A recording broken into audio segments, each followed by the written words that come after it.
हां, नमस्कार. रेकॉर्डिंग सुरू केलंय.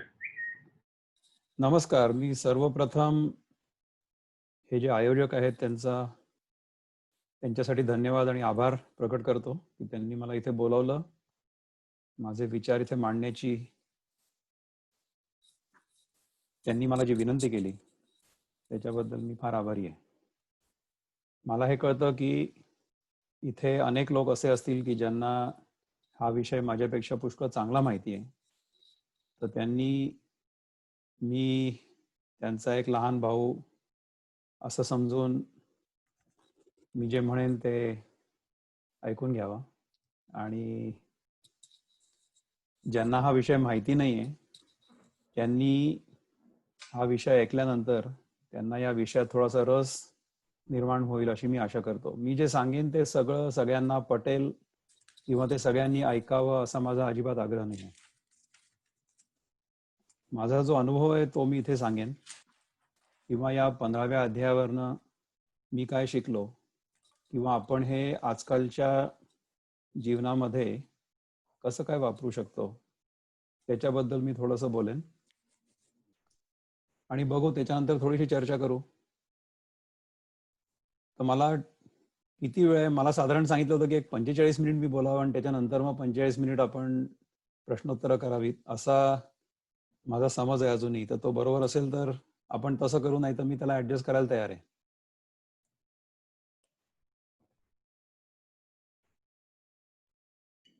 तर विक्रम, मला गीतेचं काय वाटतं की म्हणजे you don't have to take shortcuts. तुझं जे आहे हां ते गो हेड विथ इट. आणि चालेल आपल्याला टाइम लिमिट तशी नाहीये, त्यामुळे depending on question answers we can चालेल फिनिश अर्ली ऑर लेटर. चालेल, हरकत नाही. मी 15व्या अध्यायाबद्दल इंग्रजीत भाषणं केली होती. मला असं वाटलं होतं की हा 20 श्लोकांचा अध्याय आहे, तर तो अर्ध्या तासात आपण संपवू शकतो. परंतु तसं काही झालं नाही. पहिल्यांदा मी याच्यावर बोलायला सुरुवात केली तेव्हा 5 श्लोक सांगता सांगता 45 मिनिट झाले. मग ते सगळे लेक्चर्स पोस्टपोन करत करत 4 लेक्चर्समध्ये तो पूर्ण 20 अध्यायांचा म्हणजे 20 श्लोकांचा अध्याय संपला. तर असं झालं होतं. आज आपण बघूया. मी श्लोकांचा अर्थ आणि तशा फॉर्मॅटमध्ये नाही सांगणार. मी जी एक समग्र कल्पना आहे 15व्या अध्यायाची त्याच्याबद्दल मी आजच्या भाषेत बोलण्याचा प्रयत्न करतो. म्हणजे मग तुम्हाला कसं वाटतं ते तुम्ही बघा. तर कसं असतं की आपलं हे सगळं जे जीवन असतं ना, हे अनेक प्रकारच्या मान्यतांवर आधारित असतं, म्हणजे अझम्पशन्स. आणि त्या मान्यता बरोबर आहेत किंवा नाही आहेत याच्याबद्दल आपण फारसा विचार करत नाही. आणि ज्या मान्यता असतात त्याच बरोबर आहेत असं समजून आपलं सगळं जीवन सुरू असतं. तर ज्या 4 महत्वाच्या आपल्या डोक्यामध्ये कल्पना मान्यता असतात, अझम्पशन्स, ज्यांना आपण खरं मानून चालतो, त्या कल्पना म्हणजे एक तर म्हणजे मी कोण आहे. प्रत्येकाला स्वतःबद्दल एक कल्पना असते की मी अमुक आहे, तमुक आहे, वगैरे वगैरे. तर आपण खरंच ते आहोत का? आपलं खरं स्वरूप तेच आहे का, की दुसरं काहीतरी आहे? हा पहिला प्रश्न, ही पहिली मान्यता. दुसरा प्रश्न किंवा दुसरी मान्यता म्हणजे हे जग म्हणजे काय? या जगाबद्दलची आपली काय कल्पना आहे? हे जग आपल्याला जसं वाटतं तसंच आहे का, की दुसरं काहीतरी आहे? तिसरी कल्पना म्हणजे आपल्यापैकी अनेक लोक ईश्वर मानतात की हा ईश्वर आहे. म्हणजे कोणी लोक ईश्वराचं वेगवेगळी स्वरूप आहेत. आपल्या इथे इष्टदेवता आहे, त्यामुळे काही लोकांची भक्ती असते कृष्णावर, काही लोकांची असते रामावर. तर हा जो ईश्वर आहे हा कोण आहे? ही तिसरी कल्पना किंवा मान्यता असते आणि प्रत्येकाची वेगळी असते. आणि या मान्यतेमुळेच जगामध्ये हजारो वर्षांपासून भांडणं सुरू आहेत, अजूनही सुरू आहेत. आणि चौथी कल्पना म्हणजे आपण राहायचं कसं, जगायचं कसं, साधना काय, आध्यात्मिक साधना काय, या 3 गोष्टी करण्यासाठी काय करायला पाहिजे, काय उपाय आहेत. तर या सगळ्या प्रश्नांची उत्तरं 15व्या अध्यायामध्ये गीतेमध्ये दिलेली. तर गीतेचं आपण थोडंसं एक बॅकग्राऊंड बघू. तर त्याच्यामध्ये कसं असतं की महाभारत काळामध्ये आपल्याला माहिती आहे की कुरु वंश होता, तिथे अनेक कौरव होते, त्यांच्यामध्ये एक मोठी फॅमिली होती. त्यातला सगळ्यात एक भाऊ होता धृतराष्ट्र, दुसरा होता पंडू, त्यांची मुलं होती, त्यांना कौरव म्हणायचे आणि या पंडूच्या मुलांना हे लोक पांडव म्हणायचे. पांडव 5 होते, कौरव 100 होते. ही सगळी कहाणी आपल्याला माहिती आहे. आणि मग कौरवांना असं वाटायचं की त्यांचं राज्य असावं हस्तिनापुरावर, आमच्याच पार्टीचं राज्य असावं पार्लमेंटमध्ये भारतावर. आजही कहाणी तीच आहे, वेगळी नाही आहे. आणि धृतराष्ट्राला असं वाटायचं की माझा मुलगा कसाही जरी असला तरी सुद्धा तो राजा व्हावा. आज काय कहाणी वेगळी आहे का? की माझा मुलगा कसाही जरी असला तरी सुद्धा तो झाला पाहिजे इथला राजा. ही अवस्था आजही आहे, ती बदललेली नाही. त्यानंतर 12 वर्ष पांडवांना कौरवांनी वनवासात पाठवलं. एकदा ते जुगारामध्ये जिंकले म्हणून, आणि नंतर 1 वर्ष गेट 12 म्हणजे बाय 12 गेट 1 फ्री सारखं 12 वर्षानंतर 1 वर्ष अज्ञातवास असं करून 13 वर्ष या लोकांना पिटाळून लावलं पांडवांना. त्यानंतर हे जेव्हा हे परत आले त्याच्यानंतर त्यांना असं वाटलं की आता यांच्याशी बोलणी करून आणि आपलं राज्य आपल्याला परत मिळेल. तसं काही झालं नाही. दुर्योधनाने सांगितलं की सुईच्या टोकावर जेवढी जमीन राहील तेवढी जमीन देखील आम्ही तुम्हाला देणार नाही युद्ध केल्याशिवाय. तर हे सगळं झाल्यानंतर मग युद्धाची विभागणी झाली. मग 2 पार्टी सिस्टम. मग एका पार्टीमध्ये अनेक लोक जमा झाले, दुसऱ्या पार्टीमध्ये अनेक लोक जमा झाले, आणि पांडवांच्या पार्टीमध्ये कृष्ण आला. कृष्णाने सांगितलं की मी एका पार्टीमध्ये जाईल आणि माझी सेना जी आहे ती दुसऱ्या पार्टीमध्ये जाईल.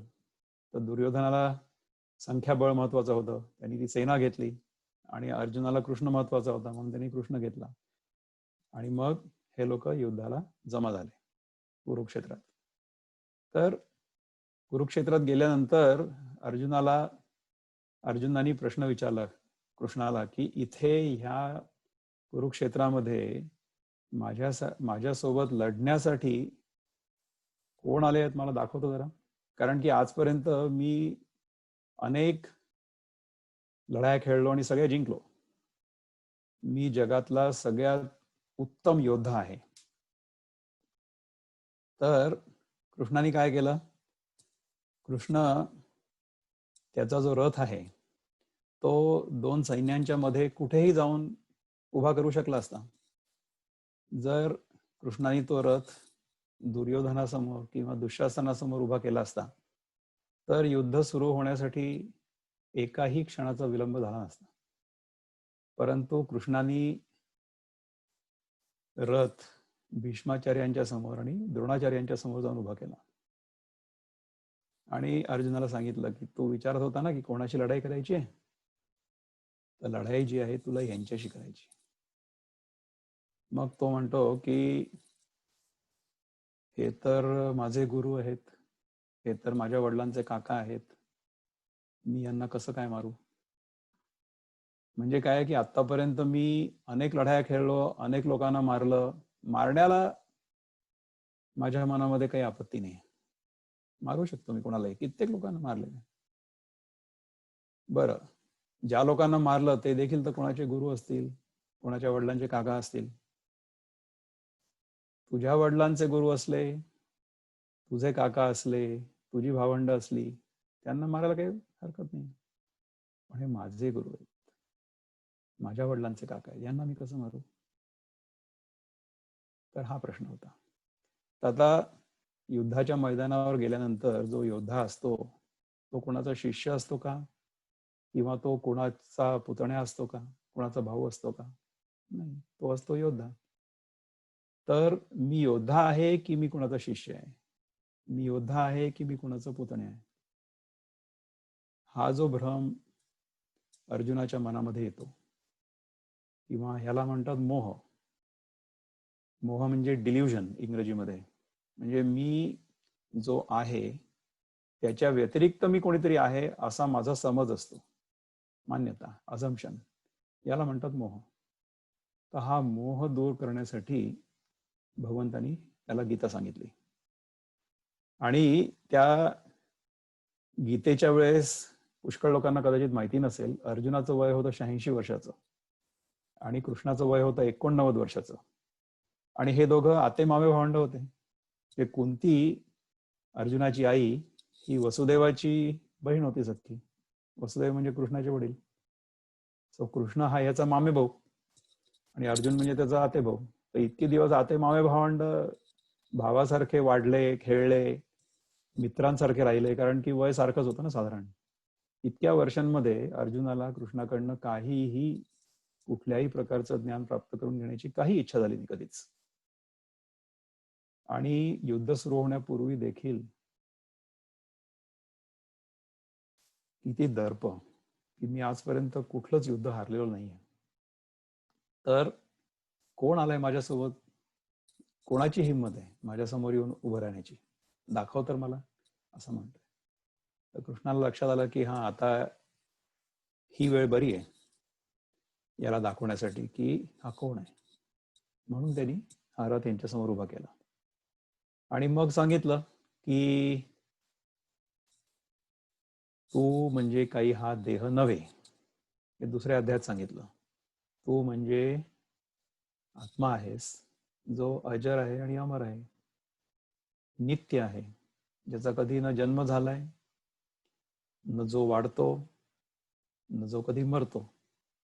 हा तू आहेस. त्याला काही ते कळलं नाही. त्यांनी अनेक प्रश्न विचारले. त्याला जर ते तेव्हा कळलं असतं, त्याला पटलं असतं, तर बाकीची सगळी गीता सांगण्याची गरजच नसती पडली. तर ही जी अर्जुनाची कहाणी आहे ही केवळ अर्जुनाची नाहीये, ही आपल्या सगळ्यांची कहाणी आहे. आपल्या सगळ्यांसमोर अशा प्रकारचे प्रश्न येतात. आधी काय असतं बा की आपला जेव्हा जन्म होतो तेव्हा आपली जी इंद्रिय आहेत म्हणजे सेन्स ऑर्गन्स ही बहिर्मुखी असतात. They are outward bound.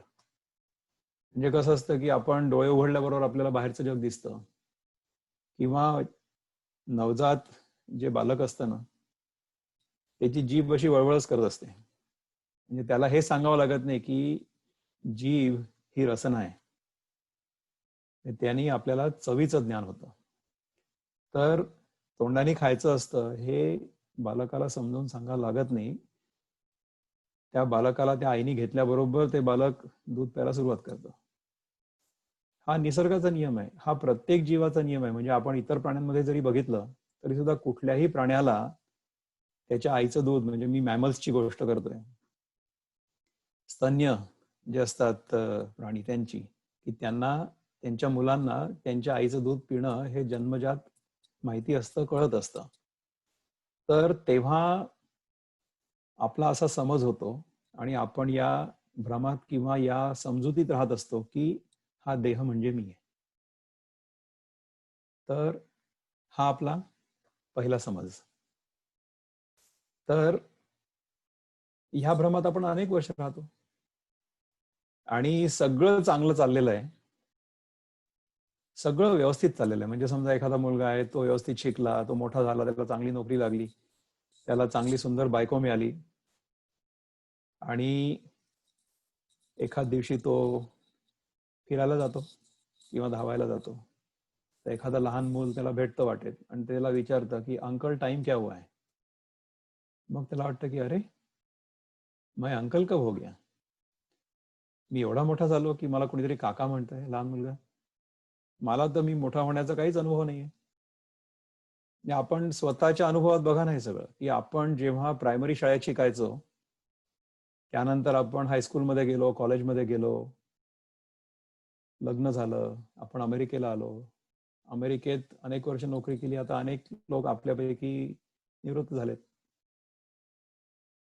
तर आपण जे होतो आधी आणि आत्ता जे आहोत, आपल्या असण्याबद्दल की मी आहे किंवा मी अमुक आहे, से मी म्हणेन माझ्या अनुभवावरनं की मी विक्रम आहे, मी विक्रम आहे, ही जी माझी भावना आहे ही लहानपणीपासून ते आतापर्यंत सेमच आहे, तीच आहे, बदललेली नाही. तशीच आपली प्रत्येकाची भावना असते, नाही का. तर आपण कधीच बदलत नाही असा आपला आतून अनुभव असतो, परंतु बाहेरून आपलं शरीर बदलतं. म्हणजे आपण आधी छोटे असतो, नंतर टीनेजर होतो, मग ऍडल्ट होतो, नंतर मग मिडल एज होतो, नंतर आता आपण पुष्कळचे लोक आता 60च्या आसपास किंवा त्याच्या पुढे आहात. तर हे जे बदल घडत असतात हे बाहेर घडत असतात, ते आपल्याला दिसत नाही. कारण की आपलं शरीर आपण स्वतः बघू शकत नाही ना, आपल्या डोळ्यांनी आपण स्वतःला बघू शकत नाही, आपल्या डोळ्यांनी बाहेरचं जग आपल्याला दिसतं. तर हा पहिला धक्का असतो आपल्यासाठी की आपण बदललेलो आहोत, आहे की नाही. मग आपण विचार करतो की ही बदलणारी वस्तू मी आहे का, कारण की मला तर आतून बदलण्याचा काही अनुभव येत नाही.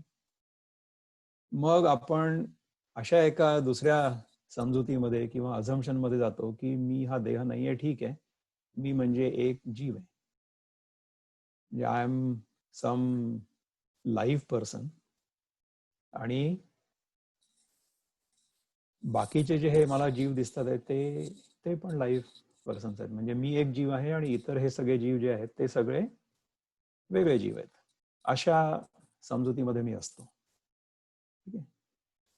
त्याच्यानंतर असं माझ्या लक्षात येतं की आतापर्यंत आपण अनेक गोष्टी केल्या. म्हणजे लहानपणी तर आपल्याला असं वाटत असतं की हा, जिथे मी जमीन खणीन तिथे पाणी काढेन, असा विश्वास असतो माणसाचा. नंतर मग काही दिवसानंतर जेव्हा आपण थोडंसं प्रगल्भ होतो, त्याच्यानंतर असं लक्षात येतं की केवळ आपण जे करत असतो किंवा करतो त्याच्यामुळेच फक्त गोष्टी घडत नसतात. या जगामध्ये अनेक प्रकारच्या अशा शक्ती आहेत ज्या आपली मदत करत असतात, किंवा त्या शक्ती जर तशा व्यवस्थित चालल्या नाहीत तर आपल्याला जे करायचं ते शक्यच होणार नाही. म्हणजे आपण या क्षणी एका ठिकाणी स्थिर बसलेलो आहोत असा आपल्याला अनुभव आहे. वस्तुस्थिती काय आहे? वस्तुस्थिती अशी आहे की पृथ्वी स्वतःभोवती कमीत कमी 600 ते 1000 मैलाच्या स्पीडनी फिरते, परंतु पृथ्वीचं जे गुरुत्वाकर्षण आहे त्यांनी आपल्याला धरून ठेवलेलं आहे, आणि आपण आणि पृथ्वी दोघेही एकाच गतीने फिरत आहोत. बरोबर आहे. तर त्यामुळे आपल्याला एका ठिकाणी आपण स्थिर आहोत असा अनुभव येतोय. तर ह्या गुरुत्वाकर्षणाची आपल्यावर किती कृपा आहे. ते जर नसतं तर आपण कुठल्या कुठे फेकलो गेलो असतो की नाही. किंवा पृथ्वी सूर्याभोवती फिरते, तर आपण लहानपणी आपण खेळ खेळायचो की नाही, की आपण दोरीला एक दगड बांधायचो आणि मग तो असा फिरवायचो, आणि मग तो दगड जो असतो तो असा भिरकावून देऊ शकतो आपण गुल्लेरासारखा. स्लिंग शॉट म्हणतात नाही ते तसं. तर हे कशामुळे होतं की हा जो सेंट्रीफ्युगल फोर्स आहे तो बाहेर खेचत असतो त्या दगडाला, परंतु तो जो दोर आहे तो त्या दगडाला धरून ठेवलेला असतो आपल्या हाताशी. आता पृथ्वीला सूर्याभोवती फिरताना कोणी धरून ठेवलंय? ह्या नियमाप्रमाणे पृथ्वी आतापर्यंत सूर्यापासून अनेक मैलो दूर फेकली जायला हवी होती, पण ती काही फेकली गेलेली नाहीये. कोणी धरून ठेवलं तिला? तर हे जे गुरुत्वाकर्षण आहे अनेक ग्रहांमध्ये, सूर्यामध्ये, किंवा सूर्य देखील कुठल्या तरी केंद्राभोवती फिरतोय की नाही. तर हे जे सगळं विश्व चाललेलं आहे हे ज्या भौतिक शक्ती आहेत त्यांनी एकत्र व्यवस्थित धरून ठेवलेलं आहे. ह्या सगळ्या शक्ती आपल्यावर काम करत असतात आणि त्याच्यामुळे आपण जिथे असतो तिथे स्थिर असतो. तर ह्या सगळ्या शक्ती किंवा अनेक प्रकारच्या या ज्या शक्ती आहेत त्यांना आपण देवता असं म्हणून संबोधतो. आणि मग ज्याला जी देवता आवडत असेल, इष्टदेवता, ती इष्टदेवता मानून त्या देवतेचं आपण पूजन करतो, आणि मग त्या देवतेची आपण भक्ती करतो किंवा उपासना करतो. आणि मग तोपर्यंत देखील ह्या सगळ्या आपल्या यात्रेमध्ये आपला जो कार्यक्रम असतो तो असा असतो की माझ्या मनामध्ये ज्या इच्छा आहेत त्या पूर्ण व्हाव्यात. आधी काय असतं की आपल्याला जे शारीरिक आपल्या गरजा असतात किंवा जी सुख असतात ती आपण भोगण्याचा प्रयत्न करतो. त्यानंतर म्हणजे आपली मानसिक सुख असतात, सुख दुःख, ह्याला आपल्या शास्त्रामध्ये काम आणि अर्थ म्हणतात. या दोन गोष्टींमध्ये आपण आपलं सर्वांचं जीवन, बहुतेकांचं जीवन जात असतं. ह्याच्या पलीकडे काय आहे याच्याकडे आपलं लक्ष नसतं किंवा याच्याकडे आपण विचारपूर्वक बघत पण नाही. तर हे सगळं झाल्यानंतर जेव्हा आपण विचार करायला लागतो की आपण खरंच आहोत कोण, तेव्हा आपण गीतेच्या 15व्या अध्यायापर्यंत येतो. गीतेची जी रचना आहे ती आणि आपला अनुभव हा काही फारसा वेगळा नाही आहे. आपल्या जीवनाचा जो अनुभव आहे तो असा असतो की आपण आधी देहबुद्धीत असतो. म्हणजे मला असं वाटत असतं की मी हा देह आहे. तर जेव्हा मी हा देहबुद्धीत असतो तेव्हा मला या देहाने काहीतरी करणं गरजेचं आहे. काय करणं गरजेचं आहे? कर्म करणं गरजेचं आहे.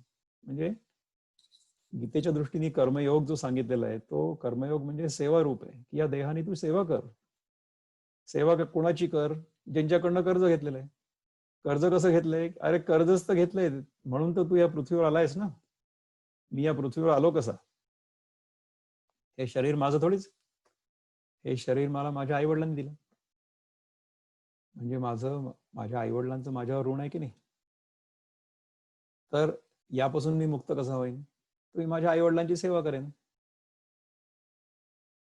हा देह मला आई वडिलांनी दिला. आई वडिलांची सेवा कर. हा पहिला कर्मयोग झाला. दुसरं, आता मी या समाजात राहतोय.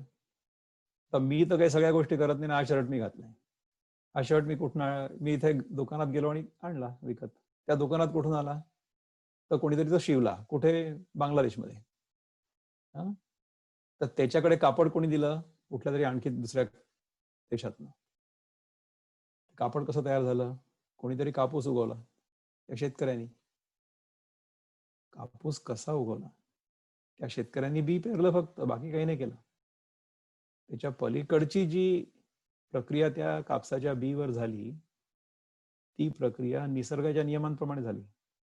त्यामुळे निसर्गाचं पण माझ्यावर ऋण आहे, समाजाचं ऋण आहे, निसर्गाचं ऋण आहे.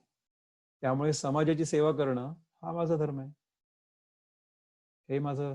हे माझं कर्मयोगाचं एक स्वरूप आहे. निसर्गाची सेवा करणं हे माझ्या कर्मयोगाचं स्वरूप आहे.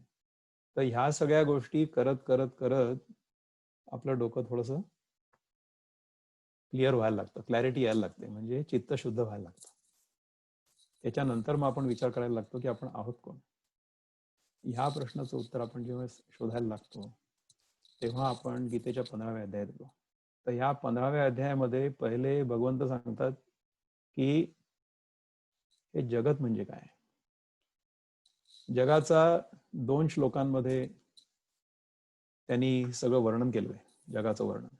ऊर्ध्वमूलम अधशाखम अश्वत्थम प्राहुरव्ययम छंदांसी यस्य पर्णानि यस्तम वेदच वेदवित् अधश्च ऊर्ध्वम प्रसृतास्तस्य शाखा गुणप्रवृद्धा विषय प्रवालाः अधश्च मूलान्यनुसंततानि कर्मानुबंधिनी मनुष्य लोके. हे सांगितलं. म्हणजे की हे जग ऊर्ध्वमूलम अधशाखम अश्वत्थम प्राहुरव्ययम. अश्वत्थ म्हणजे पिंपळाचं झाड किंवा वडाचं झाड, फिकस रिलिजिओसा. तर ह्या झाडाची मुळं वर आहेत आणि शाखा खालती सगळ्या पसरलेल्या आहेत, असं वर्णन केलंय. तर असं शीर्षासन करणारं पिंपळाचं झाड आपण कधी बघितलंय का? नाही बघितलंय. तर हे जे वर्णन आहे हे आपल्या देहाचं आहे. कारण की ह्याचं मूळ जे आहे जिथून आपण खातो ते वर आहे आणि इथून खाली आणि साईडला असं वाढतं, नाही का?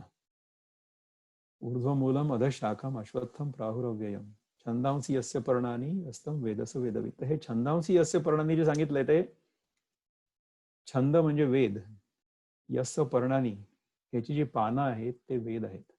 जर या झाडाला वेदांच्या अनुसार आपल्या आचरणाने आपण जर सुसंस्कृत केलं किंवा आपल्या शरीराला जर वेदांची पानं लागलेली असली तर हा वृक्ष सुंदर दिसतो, असा याचा अर्थ आहे. त्यामुळे आपण जेव्हा जगात राहतो किंवा समाजात राहतो तेव्हा आपलं जे आचरण आहे ते वेदिक प्रिन्सिपल्स जे आहेत, वेदांमधली जी तत्व आहेत त्या तत्वांनुसार असावं अशी अपेक्षा आहे. तर ते आयुष्य जे आहे ते फार सुंदर होईल. तर ह्याचा विचार आपण कधी करतच नाही. तर हे जर आपण शिकलो किंवा हे जर आपल्याला लहानपणापासून माहिती असलं तर आपलं आयुष्य किती सुंदर होईल ही कल्पना आहे. तर हे 2 श्लोक सांगितल्यानंतर भगवंत म्हणतात की नरूपमस्येह तथोपलभ्यते नांतो न चादिर न च संप्रतिष्ठा अश्वत्थमेनं सुविरूढ मूलम असंग शस्त्रेन दृढेन चित्वा. 2 श्लोकांमध्ये एवढी सगळी कहाणी सांगितली जगाबद्दलची आणि तिसऱ्या श्लोकातच सांगितलं की नरूपमसेह तथोपलभ्यते, म्हणजे हे जसं दिसतंय तसं नाहीच आहे. अरे मग काय, इमॅजिनरी आहे. तर हे इमॅजिनरी कसं आहे, आता मी मॉडर्न सायंटिफिक प्रिन्सिपलच्या दृष्टीने सांगतो की सगळं जग जे आहे ना, बाहेर आपल्याला जे दिसतंय, ऑल मॅटर, ते कशाचं बनलेलं आहे? ॲटम्स आणि मॉलिक्युल्स, अणुरेणू. तर ह्याच्यामध्ये काय असतं, ह्याच्या आतमध्ये इलेक्ट्रॉन्स, प्रोटॉन्स आणि न्यूट्रॉन्स या 3 गोष्टी असतात. हे आपण केमिस्ट्रीमध्ये शिकलो होतो. आपण जरी 70 वर्षाचे असलो आत्ता, तरी सुद्धा आपण आपल्या केमिस्ट्रीमध्ये शिकलो होतो, किंवा तेव्हाही केमिस्ट्री तशीच होती, आत्ताही तशीच आहे. जशी सूर्यमालिका आहे की नाही, किंवा ग्रहमालिका, सूर्याभोवती हे सगळे 9 ग्रह फिरतायत, तशाच प्रकारे जो अणू असतो, ॲटम, त्याच्या मध्यभागी एक न्यूक्लियस असतं, त्याच्यामध्ये प्रोटॉन्स आणि न्यूट्रॉन्स असतात आणि इलेक्ट्रॉन्स त्याच्या भोवती फिरत असतात. आता समजा आपण एखाद्या फिजिसिस्टला, पदार्थ विज्ञान शास्त्रज्ञाला विचारलं की एखादा इलेक्ट्रॉन एखाद्या क्षणी कुठे आहे, तर तो काय म्हणेल की या क्षणी हा इलेक्ट्रॉन इथे असण्याची शक्यता आहे. म्हणजे तो इलेक्ट्रॉन इतक्या जोराने फिरतोय की तो प्रत्येक क्षणी त्याची जागा बदलतोय. त्याचप्रमाणे ही पृथ्वी देखील प्रत्येक क्षणी तिची जागा बदलते ना अंतरिक्षात. आज आपण ज्या ठिकाणी अंतरिक्षात आहोत, त्याच्या लाखो मैल दूर होतो जेव्हा आपला जन्म झाला तेव्हा, जेव्हा हे शरीर इथे तयार झालं तेव्हापासून आतापर्यंत पृथ्वी कुठपासून कुठपर्यंत आली, विचार करा जरा. म्हणजे जिथे आपण आधी होतो तिथपासून आपण किती दूर आलो आहोत. म्हणजे हे जे जग आपल्याला जसं वाटतं की हे स्टेडी आहे किंवा हे कंटिन्युअस आहे, तसं नाहीये. ते प्रत्येक क्षणी बदलत असतं. पण आपल्याला काय आहे की ते चलचित्र असतं की नाही, म्हणजे सिनेमा, तसं दिसतं. त्याचं काय आहे तत्व, की आपल्या डोळ्यासमोरून एका सेकंदाच्या आत 16 पेक्षा जास्त चित्र जर गेली, सरकली, तर आपल्याला असं वाटेल की चलचित्र आहेत, ती चित्र हलतायत. याच सिद्धांतावर सिनेमा बाहेर निघाला की नाही, मूवीज. तर जग जसं असतं, जसं दिसतं, तसं ते नसतं. It is illusory. म्हणजे 2 उदाहरणं देतो, 2 काय 3 देतो. एक उदाहरण आहे, आता उन्हाळा येतोच आहे, त्यामुळे आपल्याला मृगजळ दिसतं. मृगजळ म्हणजे असं वाटतं की पाणी आहे, पण ऍक्च्युली पाणी नसतं. बरोबर आहे. तर आपल्याला कळतं हे, त्यामुळे आपण त्याच्या मागे पळत नाही. परंतु मृग जे असतं म्हणजे हरिण, ते त्याच्या मागे पळतं आणि पळता पळता शेवटी ते तहानेनी व्याकुळ होऊन मरून जातं, कारण की त्याला कळतच नाही की हे पाणी नाही. दुसरं, आकाश आपल्याला निळं दिसतं, पण आकाशाचा रंग निळा नाही आहे हे आपल्याला सगळ्यांना माहिती आहे. फिजिक्समध्ये आपण शिकलोय की सूर्याचा प्रकाश जो पृथ्वीवर पडतो, पृथ्वीवर सगळं पाणी आहे, त्याचं ते सगळं रिफ्लेक्ट होतं आणि त्याचा जो ग्लो आहे तो निळा दिसतो. म्हणजे जो दिसतो आहे तो खरा आहे, परंतु तो खरा नाही आहे. म्हणजे इट्स एन इल्युशन. आणि तिसरं म्हणजे इंद्रधनुष्य. इंद्रधनुष्य पण आता दिसेलच, पहा, 1-2 या महिन्यात नाही तर पुढच्या महिन्यात तर दिसेलच. आपल्या इथे दिसतं अमेरिकेत. तर ह्या सगळ्या गोष्टी ज्या असतात ना, त्या दिसायला खूप सुंदर असतात. दिसायला खऱ्या पण दिसतात जेव्हा दिसतात तेव्हा, परंतु त्या खऱ्या नसतात. म्हणजे आपल्यापैकी किती लोकांना असं वाटलंय की हे इंद्रधनुष्य किती सुंदर दिसतंय, तर आपण ह्याचा एक तुकडा छोटासा तोडून आपल्या मुलांसाठी घेऊन जावा, असं नाही वाटत. तर हे आपल्याला जर कळलं की हे सगळं जग जे आहे ते असं मिथ्या आहे, म्हणजे दिसतं तर आहे, it appears but it is not real. हे जगाबद्दल सांगितलं. त्यानंतर दुसरा जो प्रसंग आहे तो जीवाबद्दलचा आहे, की मी कोण आहे. त्याच्यामध्ये एक साधनेचा प्रसंग आहे, पण मी तो नंतर सांगतो. पहिले आपण जीवाबद्दल बोलू. की जीवाबद्दल भगवंत सांगतात की ममैवांशो जीवलोके जीवभूत सनातनः मनःषष्ठानि इंद्रियाणि प्रकृतिस्थानि कर्षति. ममैवांशो जीवलोके जीवभूत सनातन. या श्लोकावरून लोकांनी जो अर्थ घेतलेला आहे, अनेक लोकांनी, आणि तो लिटरल अर्थ तसाच आहे की हे सगळे जीव जे आहेत हे माझा अंश आहे, म्हणजे मी भगवंताचा अंश आहे. भगवंत सांगतायत की अर्जुना तू माझा अंश आहेस, किंवा मी कृष्णाचा अंश आहे, असं त्याचं लिटरल मिनिंग आहे. अर्थ. परंतु आता आपण थोडासा गणिताच्या दृष्टीने विचार करू की आपण अनंत आहे असं म्हणतो, गॉड इज इन्फिनिट, बरोबर आहे. तर इन्फिनिटी मध्ये अंश खरे असतात की कल्पित असतात? आता आपण दिशांचं उदाहरण घेऊया की 10 दिशा आहेत ना, पूर्व, पश्चिम, उत्तर, दक्षिण, नंतर 4 कॉर्नर्स, ईशान्य, आग्नेय, नैऋत्य, वायव्य, त्याच्यानंतर ऊर्ध्व आणि अध, म्हणजे वर आणि खाली, अशा 10 दिशा झाल्या. तर या 10 दिशा मिळून आकाश तयार होतं. आकाशाला 1/10 केलं तर एक दिशा होते. एक दिशा कुठे संपते आणि दुसरी दिशा कुठे सुरू होते? आणि ही जी एक दिशा आहे 1/10, ही 1/10 आहे की ही पण इन्फिनिटच आहे, ही पण अनंतच आहे. त्यामुळे अनंतामध्ये भाग संभवत नाहीत, हा गणिताचा सिद्धांत आहे. आता आपण बघूया की आपण आपल्या खोलीत बसलेलो आहोत. या खोलीच्या आतमध्ये पण आकाश आहे आणि बाहेर पण आकाश आहे. तर हे आतलं आकाश आणि बाहेरचं आकाश वेगळं वेगळं आहे का? समजा ही खोली आपण तोडून टाकली, किंवा हे घर बांधण्यापूर्वी हे जे आकाश होतं, हे आकाश कुठे होतं? हे इथेच होतं. आतलं आकाश आणि बाहेर आकाश ही मी कल्पना केली, कारण की माझं लक्ष भिंतींवर आहे, बरोबर आहे. आता पूर्व दिशा कुठली आहे? पूर्व दिशा कुठली आहे असं आपण जर कोणाला विचारलं, ते काय म्हणेल? कोणी काय म्हणेल की अरे जिथनं सूर्य उगवतो ना, ती पूर्व दिशा आहे. ठीक आहे, बरोबर आहे. ओके, मग आता सूर्य कुठनं उगवतो? पूर्व दिशेकडनं. हे तर खूपच गोलमाल उत्तर झालं. पूर्व कुठली? तर जिकडनं सूर्य उगवतो, आणि सूर्य कुठनं उगवतो? तर पूर्व दिशेकडनं. म्हणजे काय झालं की पूर्व दिशा आणि सूर्योदय हे दोन्ही एकमेकांवर अवलंबून आहेत. आणि सत्य काय आहे? सत्य हे आहे की सूर्योदय होतच नाही. सूर्य आहे तिथेच आहे, पृथ्वी फिरते स्वतःभोवती. त्याच्यामुळे सूर्योदय होतोय असा भास होतोय. आणि ह्या दिशा ज्या आहेत ना, पूर्व, पश्चिम, उत्तर, दक्षिण वगैरे, ह्या सगळ्या फार उपयोगी आहेत, कारण की त्याच्यावर हे सगळं जीपीएस आपलं जे शास्त्र आहे ते आधारित आहे. म्हणजे मला माहिती आहे की मी जिथे राहतोय पेन्सिल्व्हेनियातून, तिथून वॉशिंग्टन DC दक्षिणेकडे 120 मैल.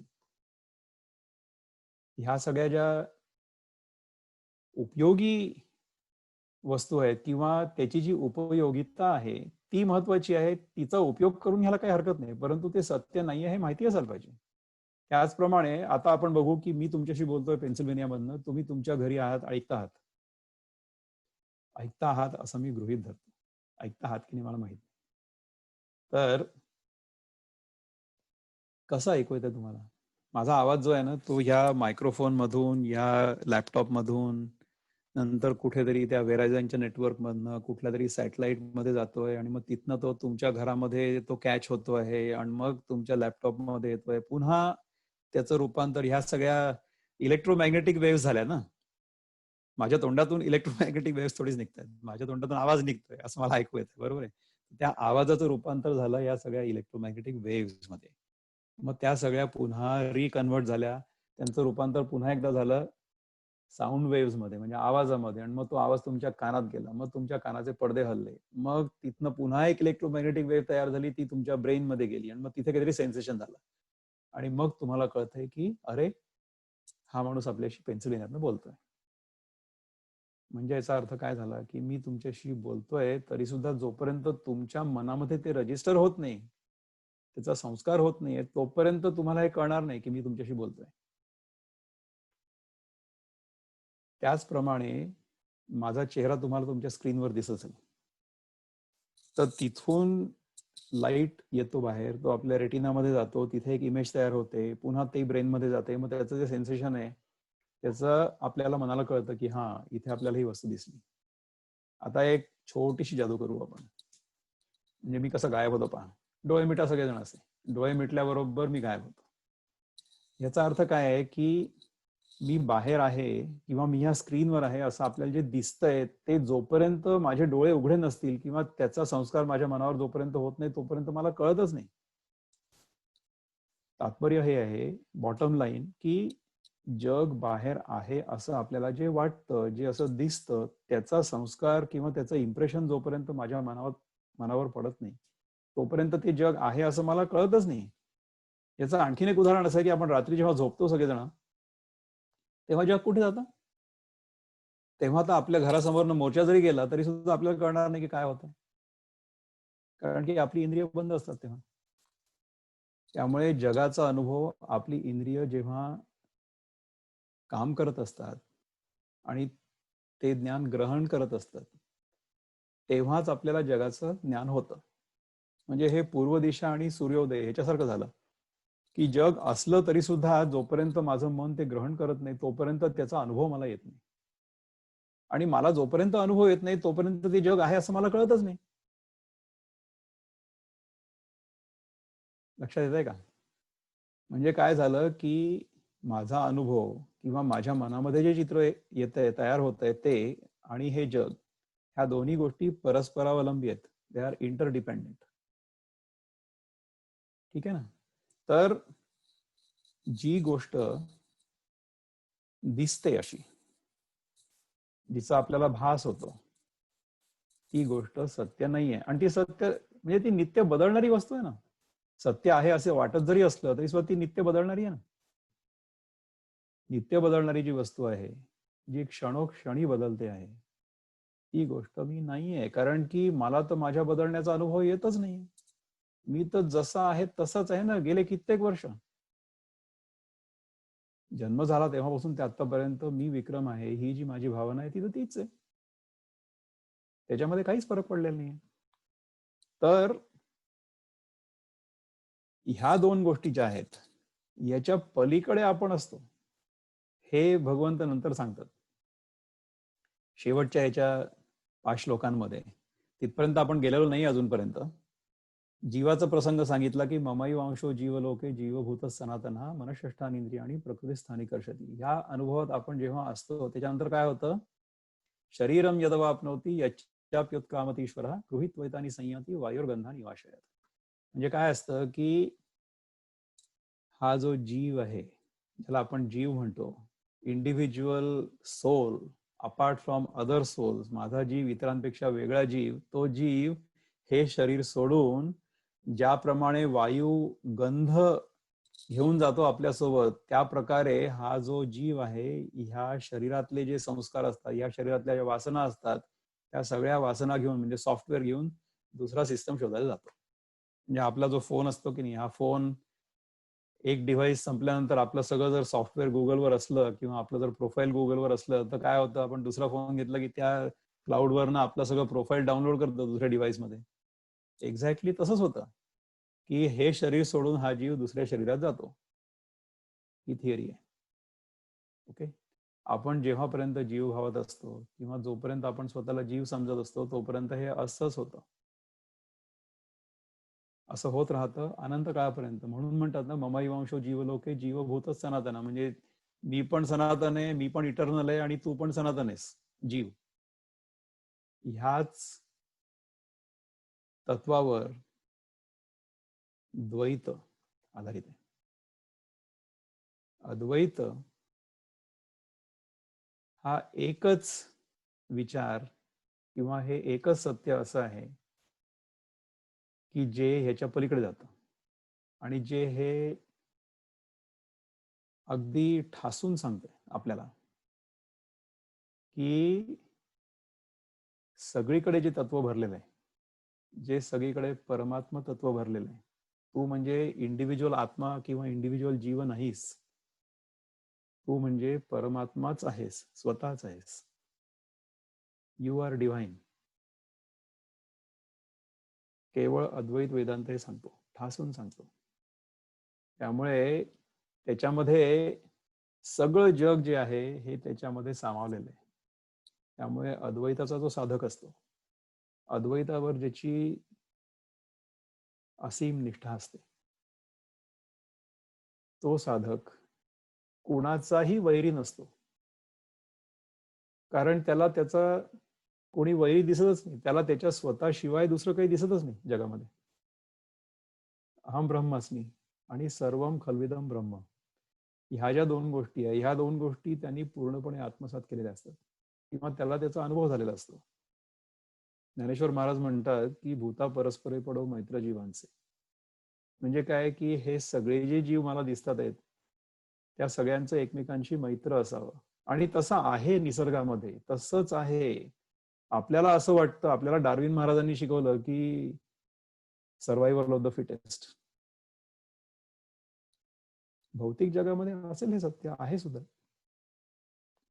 परंतु ज्ञानेश्वर महाराज सांगतात की भूता परस्परे पडो मैत्र जीवांचे. कारण की या सगळ्या जीवांचं जे ऐक्य आहे, जे अद्वैत आहे, याचा त्यांनी अनुभव घेतला. त्याच्यानंतर ते म्हणतात ना की जे खळांची व्यंकटी सांडो, म्हणजे खळ नष्ट हो असं नाही म्हणत, खळांची व्यंकटी सांडो असं म्हणतात. त्यांचा जो दुष्टपणा आहे ना, दुष्ट लोकांचा, तो जाऊ देत. दुष्ट लोक नष्ट होण्याची गरज नाही. इतकं प्रेम कसं आलं असेल त्या माणसाला, मुलाला म्हणेन मी. कारण की ज्ञानेश्वरांनी कितव्या वर्षी लिहिली Dnyaneshwari? He was a teenager, नाही का? आणि किती हाल अपेष्टा सहन केल्या चारी भावंडांनी.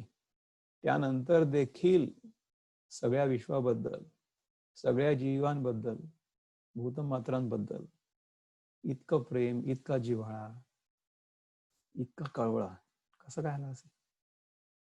विचार करून पाहतो असं. तर शरीरम यदवाप्नोति यच्चाप्युत्क्रामतीश्वरः गृहीत्वैतानि संयाति वायुर्गंधानि वाशयन्. श्रोत्रम चक्षुस्पर्शनं च रसनं घ्राणमेव च अधिष्ठाय मनश्चायं विषयान् उपसेवते. उत्क्रामन्तं स्थितं वापि भुञ्जानं वा गुणान्वितं विमूढा नानु पश्यन्ति पश्यन्ति ज्ञानचक्षुषः. इथपर्यंत सांगितल्यानंतर भगवंत सांगतात की ही सगळी स्टोरी तुला सांगितली ना जीवाची, विमूढा नानु पश्यन्ति.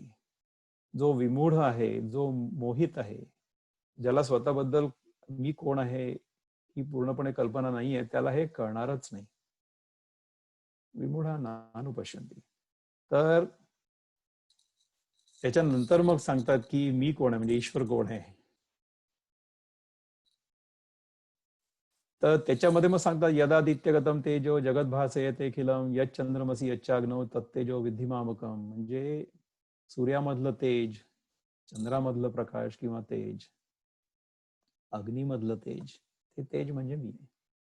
म्हणजे जिकडे कुठे तेज तुला दिसतंय ना, ते माझं स्वरूप आहे.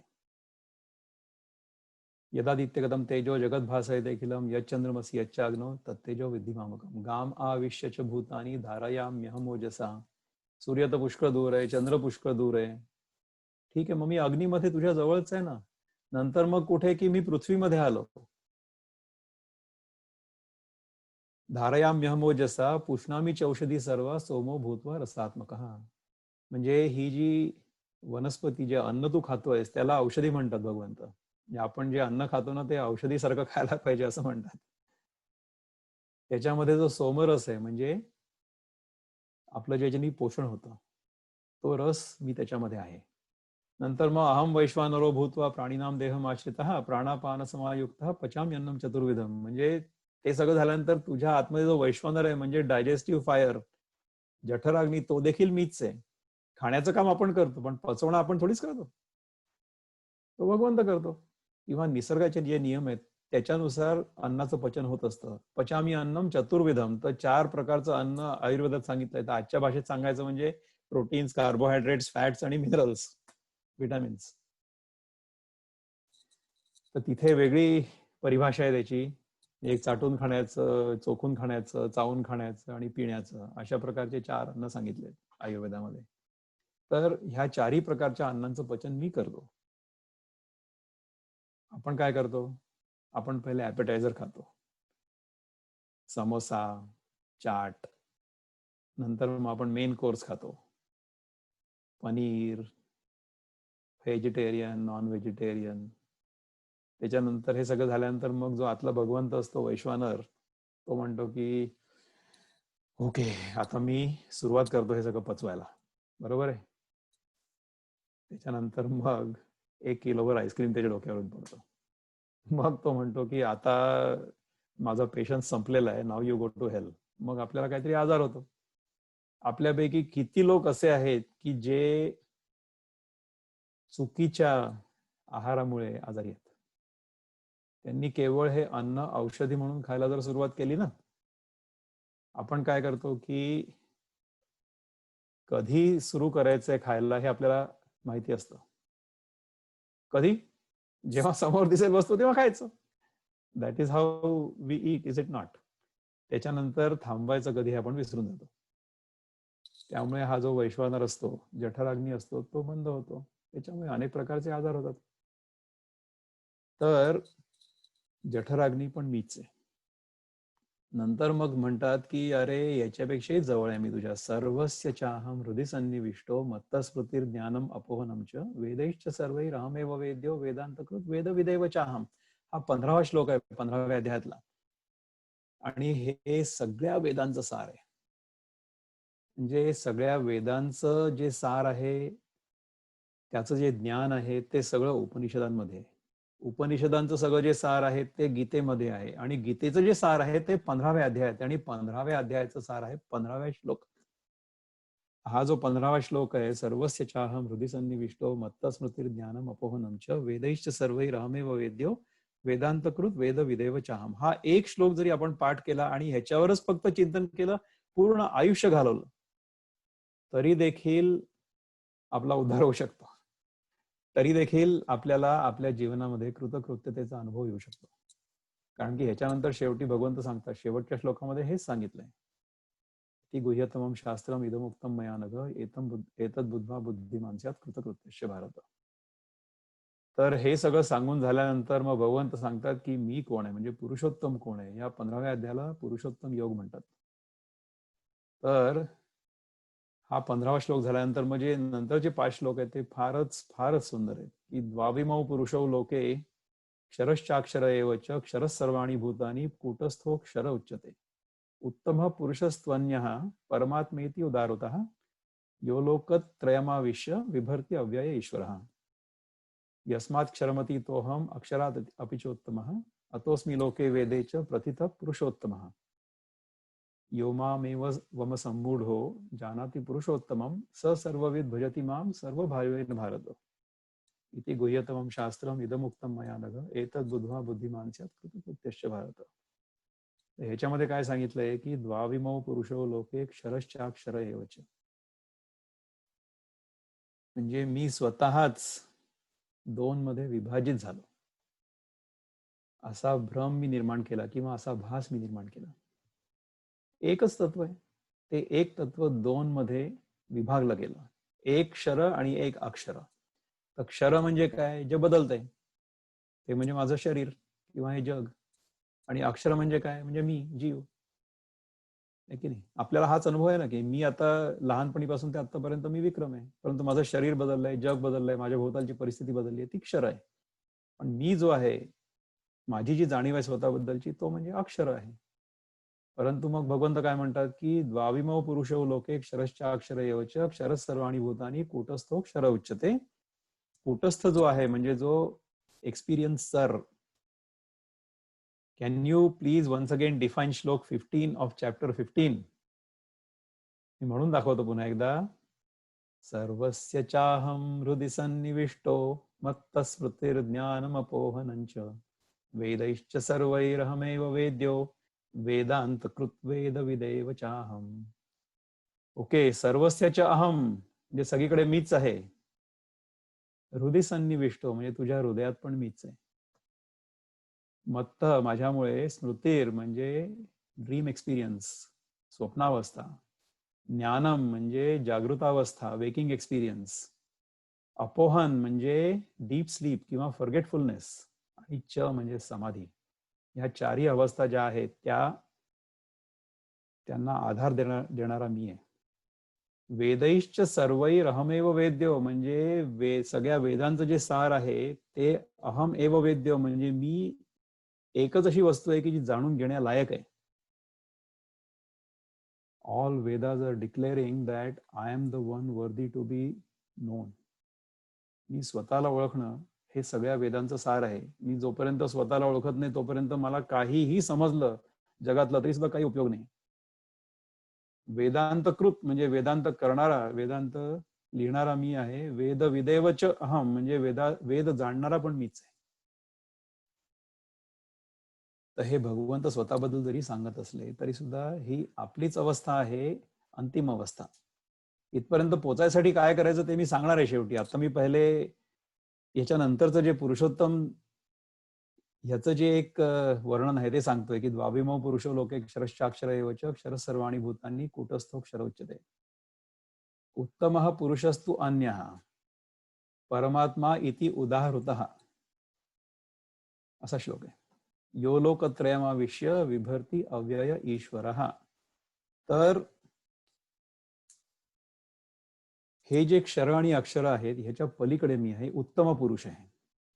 तर संस्कृतमध्ये उत्तम पुरुष असतो, मध्यम पुरुष असतो आणि प्रथम पुरुष असतो. First person, second person, third person. तर फर्स्ट पर्सन इंग्रजीमध्ये आपण ज्याला म्हणतो म्हणजे मी. सेकंड पर्सन म्हणजे मी ज्याच्याशी बोलतोय तो, सेकंड यू. तर इंग्रजीमध्ये यू हे प्लुरल आहे, अनेक वचन आहे. आणि दाऊ हे एक वचन आहे. ठीक आहे. आणि थर्ड पर्सन म्हणजे काय? He, she, it, they. He, she, it singular आहे आणि दे म्हणजे प्लुरल आहे. आता आय जे आहे त्याचं अनेक वचन काय आहे? आयचं अनेक वचन होत नाही. आय म्हणजे capital I, it is always I. आयच्या अनेक वचनामध्ये सेकंड पर्सन आणि थर्ड पर्सन इन्क्लूड आहेत. वी जेव्हा मी म्हणतो, when I say we includes the you and the he and the she and the they, everything, everybody. तर जो प्रथम पुरुष आहे त्याला संस्कृतमध्ये, म्हणजे संस्कृतमध्ये ज्याला प्रथम पुरुष म्हणतात तो थर्ड पर्सन आहे. आणि जो सेकंड पर्सन म्हणतो आपण इंग्रजीत तो म्हणजे मध्यम पुरुष आहे. आणि जो मी आहे त्याला उत्तम पुरुष म्हणतात. तो उत्तम पुरुष जो आहे, उत्तम पुरुषस्तु अन्य परमात्मेती उदाहृतः, त्याला परमात्मा म्हणतात. योलोकत्रयमाविश्य, या तिन्ही जगांमध्ये त्याला विभर्ती अव्यय ईश्वर, त्याला ईश्वर म्हणतात. योमामेवम असम्मूढो जानाति पुरुषोत्तमम, जे लोक ज्यांना समजत नाही, इग्नोरंट पीपल, जे इग्नोरंट नसतात ते लोक मला पुरुषोत्तम म्हणून ओळखतात. स सर्वविद भजती माम सर्व भावेन भारत, सगळीकडे माझंच भजन करतात किंवा माझीच उपासना करतात. ओके. नंतर मग हे सगळं जे पुरुषोत्तमाचं स्वरूप सांगितलेलं आहे हे क्षर आणि अक्षर ह्या दोन्हींच्या पलीकडचे. म्हणजे मी जे स्वतःला समजतो आहे की मी तुमच्यापेक्षा वेगळा आहे, हाही भ्रमच आहे. आता हे सायंटिफिक प्रिन्सिपल्सच्या हिशोबाने मी तुम्हाला समजावून सांगतो की कसं आहे ते. की आपल्याला प्रत्येकाला असं वाटतं की नाही की हे शरीर म्हणजे मी आहे. तर हे शरीर कसं तयार झालं? तर आधी तर हे शरीर म्हणजे एक सिंगल सेल होता. When the father's sperm went into the mother's egg, the resulting cell, the fertilized egg, started multiplying, isn't it? तर एकाचे 2, 2चे 4, 4चे 8 असं करत करत हे सगळे 40 ट्रिलियन तयार झाले. बॉडी मधले सेल्स कसे तयार झाले? पहिल्या सेलनी अन्न घेतलं, वाढ झाली त्याची आणि विभाजन झालं. Eat food, grow and divide, eat food, grow and divide, अशा प्रकारे एकाचे 2, 4, 8, 16, 32 असं करत करत एवढं तयार झालं की नाही. तर हे सगळं जे मटेरियल आहे यातलं, हे सगळं मटेरियल कुठून आलं? हे सगळं पृथ्वीमधून आलं. म्हणजे हे जे ॲटम्स आणि मॉलिक्युल्स माझ्या शरीरात सध्या आहेत, ते ॲटम्स आणि मॉलिक्युल्स जोपर्यंत जमिनीत होते तोपर्यंत त्यांना मी माती म्हणायचो. त्यांचं रूपांतर झालं फोटोसिंथेसिसच्या माध्यमातून, तेव्हा मग त्यालाच मी अन्न म्हणायला लागलो. म्हणजे आपण जो आज आंबा खाल्ला किंवा केळं खातो, त्या केळामधले जे ॲटम्स आणि मॉलिक्युल्स आहेत ते काय जादूनी तयार झाले का? नाही, ते तर मातीत होते, पाण्यात होते, हवेत होते. ते त्या केळ्याच्या झाडांनी एकत्रित केले, त्याचं रूपांतर केलं आणि त्याला आपण केळं म्हटलं. तेच ॲटम्स आणि मॉलिक्युल्स जेव्हा मी खाल्ले तेव्हा मी तयार झालो, म्हणजे शरीर तयार झालं. म्हणजे ज्याला आधी माती म्हटलं त्यालाच अन्न म्हटलं, त्यालाच विक्रम म्हटलं. हा विक्रम म्हणजे काय, मातीचा पुतळा आहे का? शरीर आहे मातीचा पुतळा. परंतु हे शरीर बोलतंय ना तुमच्याशी आत्ता. कशामुळे बोलतंय? तर ती जी शक्ती आहे, ती जी ह्या मातीच्या पुतळ्याला बोलकं करते आहे, ती शक्ती सगळीकडे एकच आहे. त्याला आपण म्हणू जीवन, म्हणजे द लाईफ प्रिन्सिपल. आपल्याला सगळ्यांना मुलं आहेत. ती मुलं आपली आहेत ह्याच्याबद्दल आपली पूर्ण खात्री आहे. कारण की आपण त्यांना आपल्या पोटातून बाहेर पडताना बघितलेलं आहे. परंतु त्या मुलांना तसा अनुभव नाही. त्यांनी तर आपल्याला आपले आई वडील आहेत असं मानलंय की नाही. आई तरी जरा बरं आहे, ठीक आहे, ऍक्सेप्टेड, की आईला मी जरा जास्त ओळखतो कारण की आईने मला मोठं केलंय, दूध पाजलंय, हे केलंय, ते केलंय, सगळं ठीक आहे. वडिलांबद्दल तर संपूर्णपणे अझम्पशन आहे, मान्यता आहे. आईने ज्या माणसाकडे बोट दाखवलं की हे तुझे वडील म्हणून हे तुझे वडील, मान्यच केलंय ना. अनुभव अनुभव सिद्ध नाहीये ते ज्ञान, मान्य केलेलं आहे. तर आता मी जे सांगितलं की पृथ्वीपासून आपलं शरीर तयार झालं, त्यामुळे पृथ्वी आपली सगळ्यांची कॉमन आई आहे. म्हणून आपण तिला मदर अर्थ म्हणतो ना, भूमाता. आणि जे फादर प्रिन्सिपल आहे ते म्हणजे लाईफ प्रिन्सिपल. त्याला आपण परमपिता, परमात्मा म्हणू. ख्रिश्चन लोक त्याला होली फादर म्हणतात. हे जे फादर प्रिन्सिपल आहे, हे प्रिन्सिपल आपल्याला अज्युम म्हणण्यापेक्षा इन्फर करावं लागतं, म्हणजे ह्याचा अनुमान काढावा लागतं. माझा जन्म झाला याचा अर्थ माझे वडील असायलाच पाहिजे की नाही. ते वडील आहेत कसं सिद्ध करणार, म्हणजे आजकालच्या मनात ठीक आहे आपण डीएनए टेस्ट वगैरे करतो मग कळतं. पण आपण सगळ्यांनी आपले आई वडील हेच आहेत हे मान्य केलेलं आहे की नाही. तर त्याचप्रमाणे जेव्हा आपण ह्या समजुतीप्रमाणे आपलं जीवन व्यतीत करतो, आपण त्या मान्यतेवर तर जीवन व्यवस्थित जगतो, हे माझे आई वडील आहेत. तर जर आपण ह्या समजुतीनुसार आपलं जीवन व्यवस्थित चालवू शकलो किंवा जगू शकलो आणि चालवलं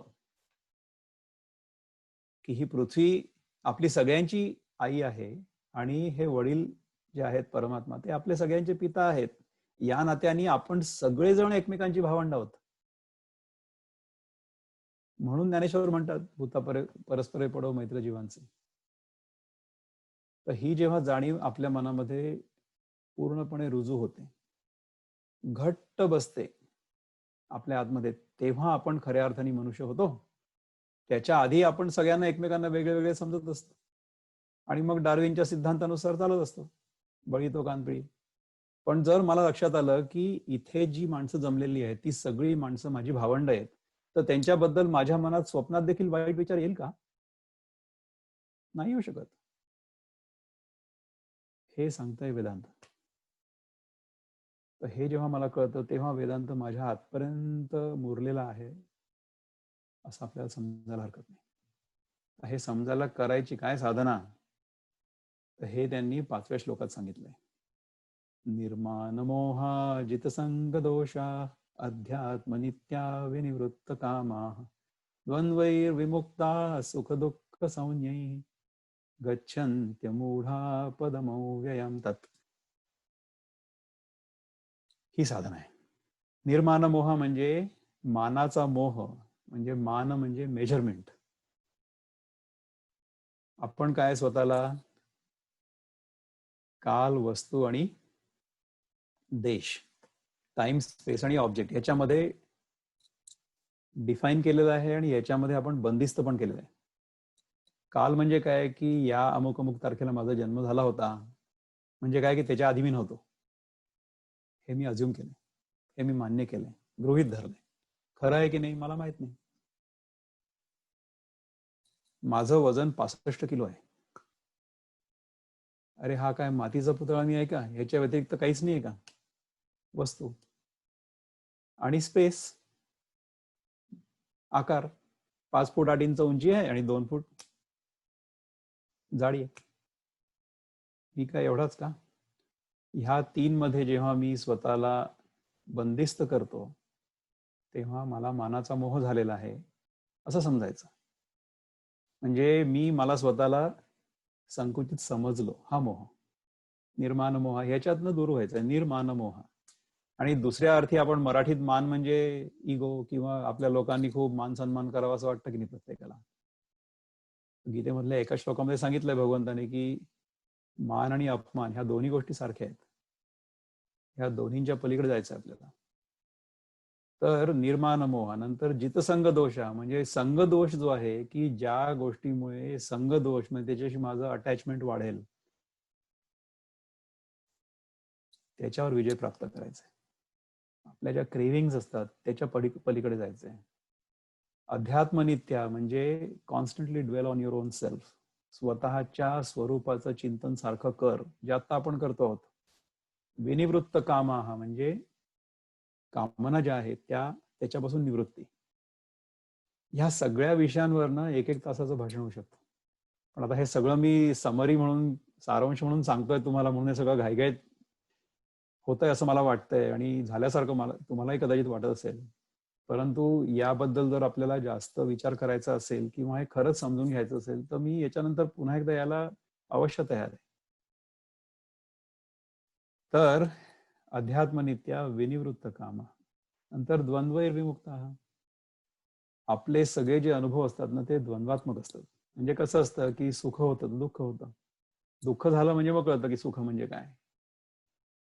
आपण श्रीमंत असलो तर गरीब असतो. म्हणजे आपण स्वतःला श्रीमंत समजलो तर आपण जगामध्ये श्रीमंत गरीब असा भेद करतो. स्वतःला हुशार समजलो तर जगामध्ये हुशार आणि गाढव असा भेद करतो.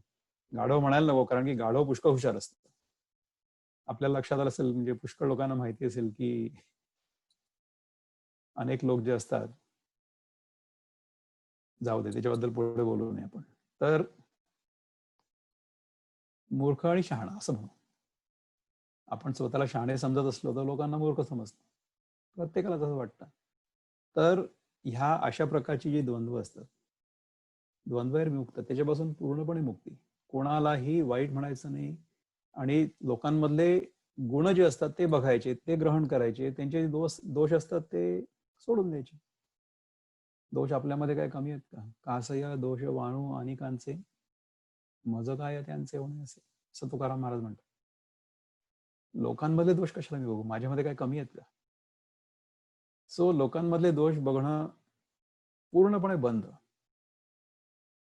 अशा प्रकारे आपण जेव्हा राहायला लागतो त्याच्यानंतर आपल्याला या गोष्टी थोड्याफार कळायला लागतात. म्हणजे असं लक्षात यायला लागतं की आपल्याला जे आतापर्यंत माहिती होतं, की जे आपण आतापर्यंत गृहीत धरलेलं होतं इतकी वर्ष, ते क्वेश्चनेबल आहे. खरं आहे किंवा नाही मला माहित नाही. आणि मग ज्याला माहिती आहे त्याच्याकडे जाऊन शिकायचं. त्याला म्हणतात उपनिषद. उपनिषद म्हणजे गुरुच्या पायाशी बसून शिष्याने ग्रहण केलेलं ज्ञान.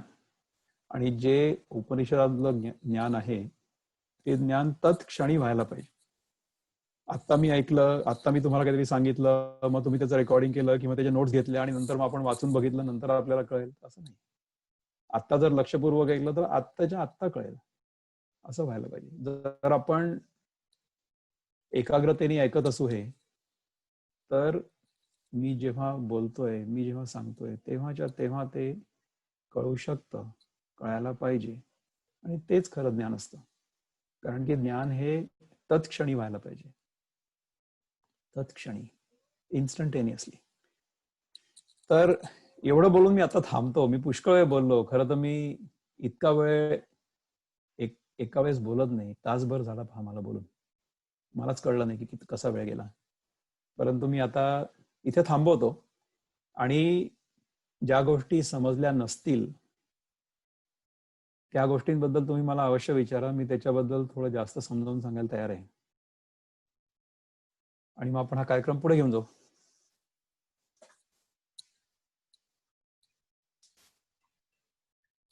तर कोणाचे काही प्रश्न असले तर तुम्ही हात वर करू शकता, किंवा वंदना पटवर्धन म्हणतात की याच्यानंतर आणखीन काही ऐकायला आवडेल तर आपण जरूर करूया कार्यक्रम पुन्हा. I am interested in learning, hearing more about this from you in the future. Please let me know. Definitely. Why not? मी तयार आहे. आता कोणाचे जर काही प्रश्न असले तर आपण ते प्रश्न घेऊ. इतके लोक आलेत. आपल्याकडे किती लोक आहेत सध्या? 48 लोक आहेत. अनिरुद्ध, आपला अंदाज खरा होता, बरोबर होता. 50 लोक आपण विचार करत होतो, ते आलेत बरोबर. त्यामुळे मी या सगळ्यांचा आभारी आहे की तुम्ही इतका वेळ आलात, तासभर माझं सगळं बोलणं ऐकून घेतलं.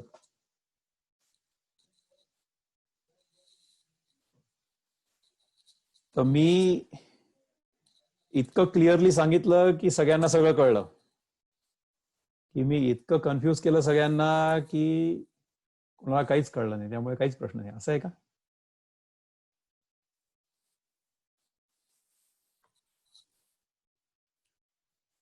जर असेल प्रश्न तर मी घेतो. आणि जर ह्याच्याबद्दल थोडंसं मग जर प्रश्न नसेल आणि जर जास्त ऐकायचं असेल तर मग मी थोडं जरा जास्त समजावून सांगतो.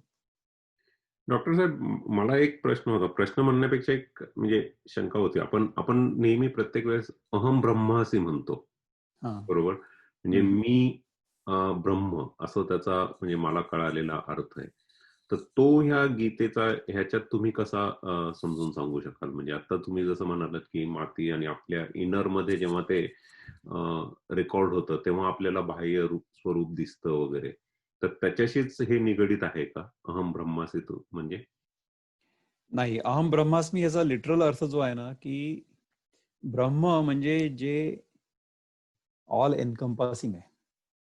ब्रह्म हे हा जो शब्द आहे तो बृह याच्यापासून निर्माण झालाय, किंवा बृहद. बृहद म्हणजे एक्सपॅन्शन म्हणतात त्याला. ठीक आहे, आपण नाही का बृहन्मुंबई महानगरपालिका म्हणतो, म्हणजे Greater Bombay, expanded version of the Mahanagarpalika, right? So expansion, ब्रह्म या शब्दाचा अर्थ all encompassing which is always expanding असा होतो. तर माझं जे खरं स्वरूप आहे ते सर्वसमावेशक, सर्व व्यापक आहे असा त्याचा अर्थ होतो. परंतु वेदांतामध्ये किंवा गीतेमध्ये देखील मी ही जी माझ्याबद्दलची कल्पना आहे जी इतरांपेक्षा वेगळी आहे, म्हणजे I as opposed to others, मी आणि जो मी नाही, यामध्ये जे एक द्वैत माझ्या मनामध्ये असतं, जी एक वेगळेपणाची भावना माझ्यामध्ये असते, ती भावना चुकीची आहे. आणि जेव्हा ही भावनाच गळून पडते किंवा ही भावना चुकीची आहे म्हणून गळून पडायला पाहिजे, आणि जेव्हा ती गळून पडते तेव्हाच मला कृतकृत्यतेचा अनुभव येतो. हे सगळ्यात शेवटी गीतेच्या 15व्या अध्यायाच्या शेवटी भगवंत सांगतात की माझी जी कल्पना आहे माझ्या डोक्यामधली की मी इतरांपेक्षा वेगळा आहे, तर ते नाही आहे ना. कारण की माझं शरीर जे आहे ते शरीर, म्हणजे मी जर असं समजलो की हे शरीर खरं आहे, कारण की हे शरीर खरं तर खरं नाही आहे. शरीर प्रत्येक क्षणी बदलतंय ना, आणि शरीरामधला प्रत्येक ऍटम जो आहे त्याच्यामध्ये पण सारखा बदल घडतोय ना, तो इलेक्ट्रॉन फिरतोय ना स्वतःभोवती, त्या न्यूक्लियस भोवती, नाही का? तर काहीच तर स्थिर नाहीये इथे. परंतु मला स्वतःला स्थिरतेचा अनुभव येतोय की नाही? माझी जी कल्पना आहे स्वतःबद्दलची किंवा माझी जी जाणीव आहे स्वतःबद्दलची की मी आहे, आय एम, ह्या जाणीवेमध्ये काय बदल घडलाय? त्या जाणीवेमध्ये बदल कधीच घडत नाही. ती जी न बदलणारी वस्तू आहे ते माझं खरं स्वरूप आहे. आणि ही जी जाणीव आहे ही जाणीव सर्वसमावेशक, सर्व व्यापक आहे. ठीक आहे, मी तिला संकुचित केलं, मी स्वतःला देह मानलं, मी स्वतःला जीव मानलं, इतरांपेक्षा वेगळं. पण तसं नाहीये, कारण की तुझ्यामध्ये जो जीव आहे, तुझ्यामध्ये जे जीव न आहे ते माझ्यामध्ये पण तेच आहे. हे जीव न एकच आहे. माझ्या शरीरातून जीव न जरी चाललं गेलं तरी जीव न संपणार थोडीच आहे. जीव न म्हणजे आपल्या शास्त्रांमध्ये किंवा इव्हन बायबलमध्ये सुद्धा लिहिलंय की life is eternal. Life is eternal, प्रश्नच नाही. लाईफ फॉर्म्स आर चेंजिंग, म्हणजे त्याची जी अभिव्यक्ती आहे ती बदलते, किंवा अभिव्यक्ती अनेक प्रकारांनी पण दिसू शकते. जीवन जे आहे ते माझ्यामध्ये पण तेच आहे, तुझ्यामध्ये पण तेच आहे, आणि एखाद्या कुत्र्यामध्ये पण तेच, आणि डासामध्ये पण तेच आहे. Life is the same in all life forms. ठीक आहे, तर हे जे एक तत्व आहे जे सर्वत्र भरलेलं आहे ते मी आहे, आणि तत्वमसी, तेच तू देखील आहेस असं म्हणतात. ठीक आहे ना? तर हे जेव्हा आपल्याला लक्षात येतं तेव्हा आपल्या मनातून वैरभाव पूर्णपणे निघून जातो. कारण की आपल्याला आपल्या व्यतिरिक्त इथे कुठलीही गोष्ट किंवा कुठलीही व्यक्ती वेगळेपणा दिसत नाही. म्हणजे प्रत्येक व्यक्तीला वेगळी दिसते खरी, परंतु ती माझीच बांधव आहे ह्या भावनेवरून मी अजिबात ढळत नाही कधीच. हे वेदांताचं वैशिष्ट्य आहे. आणि हे केवळ वेदांतामध्येच इतकं ठासून सांगितलेलं आहे की ही जी सगळी सृष्टी आहे किंवा हा जो सगळा तुझा अनुभव आहे, हे सगळी एकच वस्तू आहे. ही जी वेगळी वेगळी दिसते आहे ती वेगळी फक्त भासमान आहे. म्हणजे तिचा भास होतोय आपल्याला वेगळं असण्याचा, परंतु तो खरा नाही. कारण की आत्ता मला जो अनुभव येतोय ना, तो अनुभव किंवा तुला जो अनुभव येतोय, हे दोन्ही अनुभव जे आपल्या जागृत अवस्थेमधले अनुभव आहेत. आपण जेव्हा झोपतो तेव्हा तुझा अनुभव, माझा अनुभव, त्या कुत्र्याचा अनुभव आणि गाढवाचा अनुभव सगळ्यांचा सारखाच असतो. The deep sleep experience of every living entity is the same. कारण की त्याच्यामध्ये वेगळेपणाची भावना पूर्णपणे गेलेली असते. हा आपण थोडा जरी विचार केला ना तरी सुद्धा आपल्याला लक्षात येईल. तर ही भावना, वेगळेपणाची भावना आपल्या मनामधून पूर्णपणे जाणं हे मनुष्यत्वाचं लक्षण आहे. जेव्हा आपल्या मनातून ही भावना पूर्णपणे जाते तेव्हा आपण खऱ्या अर्थाने मनुष्य होतो. म्हणजे आता आपण समजा प्राण्यांकडे बघितलं, अगदी साधं उदाहरण देतो आपल्या रोजच्या अनुभवातलं, की कुठलाही प्राणी त्याच्या गरजेपेक्षा जास्त वस्तू खात नाही किंवा गरजेपेक्षा जास्त वस्तूंचा संचय करत नाही, परिग्रह करत नाही किंवा बलात्कार करत नाही कुठल्याही दुसऱ्या जीवावर, कुठल्या दुसऱ्या प्राण्यावर. जर तो दुसरा प्राणी त्याचं अन्न नसेल तर उगीचच्या उगीच त्रास देत नाही. तर ह्या तिन्ही गोष्टी मनुष्य करतो. जोपर्यंत मनुष्य ह्या तीन गोष्टी करतोय, गरजेपेक्षा जास्त अन्न खाणं, गरजेपेक्षा जास्त वस्तूंचा संग्रह करणं आणि बलात्कार करणं, तोपर्यंत मनुष्य प्राणी देखील नाही आहे, प्राण्यापेक्षा वाईट आहे. जेव्हा ह्या तीन गोष्टी करणं आपण सोडून देऊ, नाही, ह्या तीन गोष्टी जोपर्यंत आपल्या मनात देखील येणार नाहीत तेव्हा आपण खऱ्या अर्थाने मनुष्य होऊ. तेव्हा आपण खऱ्या अर्थाने प्राणी होऊ. आणि मग मनुष्य काय त्याचा विचार करू. तर मनुष्य म्हणजे काय, मी आता सांगितलंच की जेव्हा मला प्रत्येक जीव माझा बांधव वाटतो किंवा बांधव आहे ह्या जाणीवेनी मी माझं जीवन जगायला लागतो, तेव्हा मी खऱ्या अर्थाने मनुष्य होतो. अशा मनुष्यांना इतर कुठल्याही उपद्रवी जीवांचा उपद्रव होत नाही, हा माझा प्रत्यक्ष अनुभव आहे.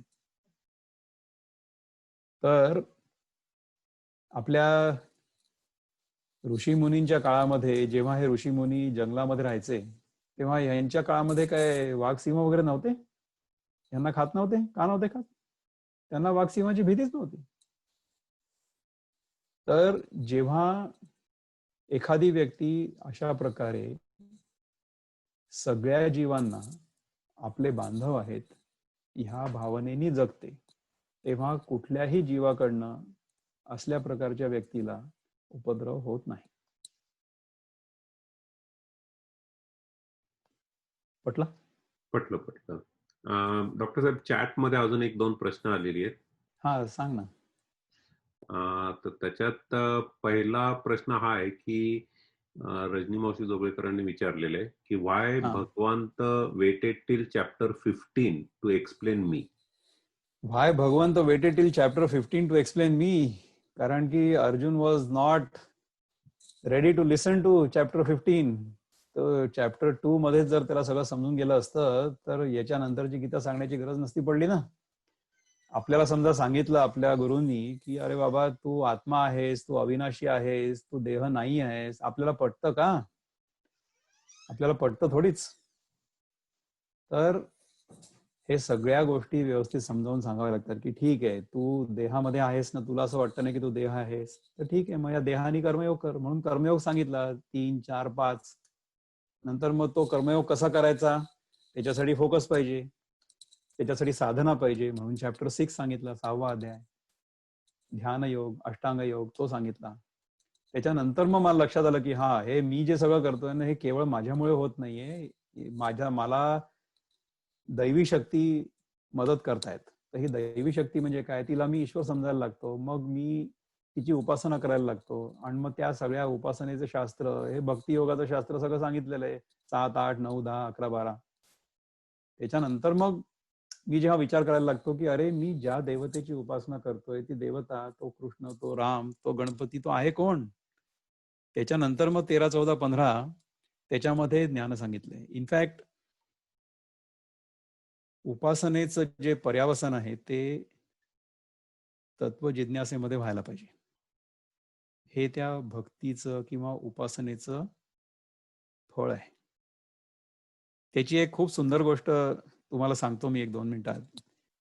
परशुराम जो अवतार होऊन गेला की नाही परमेश्वराचा, तो परशुराम ब्राह्मण होता जन्मानी. आणि त्याच्या काळात त्याला असं लक्षात आलं की क्षत्रिय जे आहेत ते पृथ्वीवर फार धुमाकूळ घालतायत. त्यांनी फार पृथ्वीवर उच्छाद मांडलेला आहे. त्यामुळे मी सगळी पृथ्वी जी आहे ती निक्षत्रिय करून टाकेल. ठीक आहे.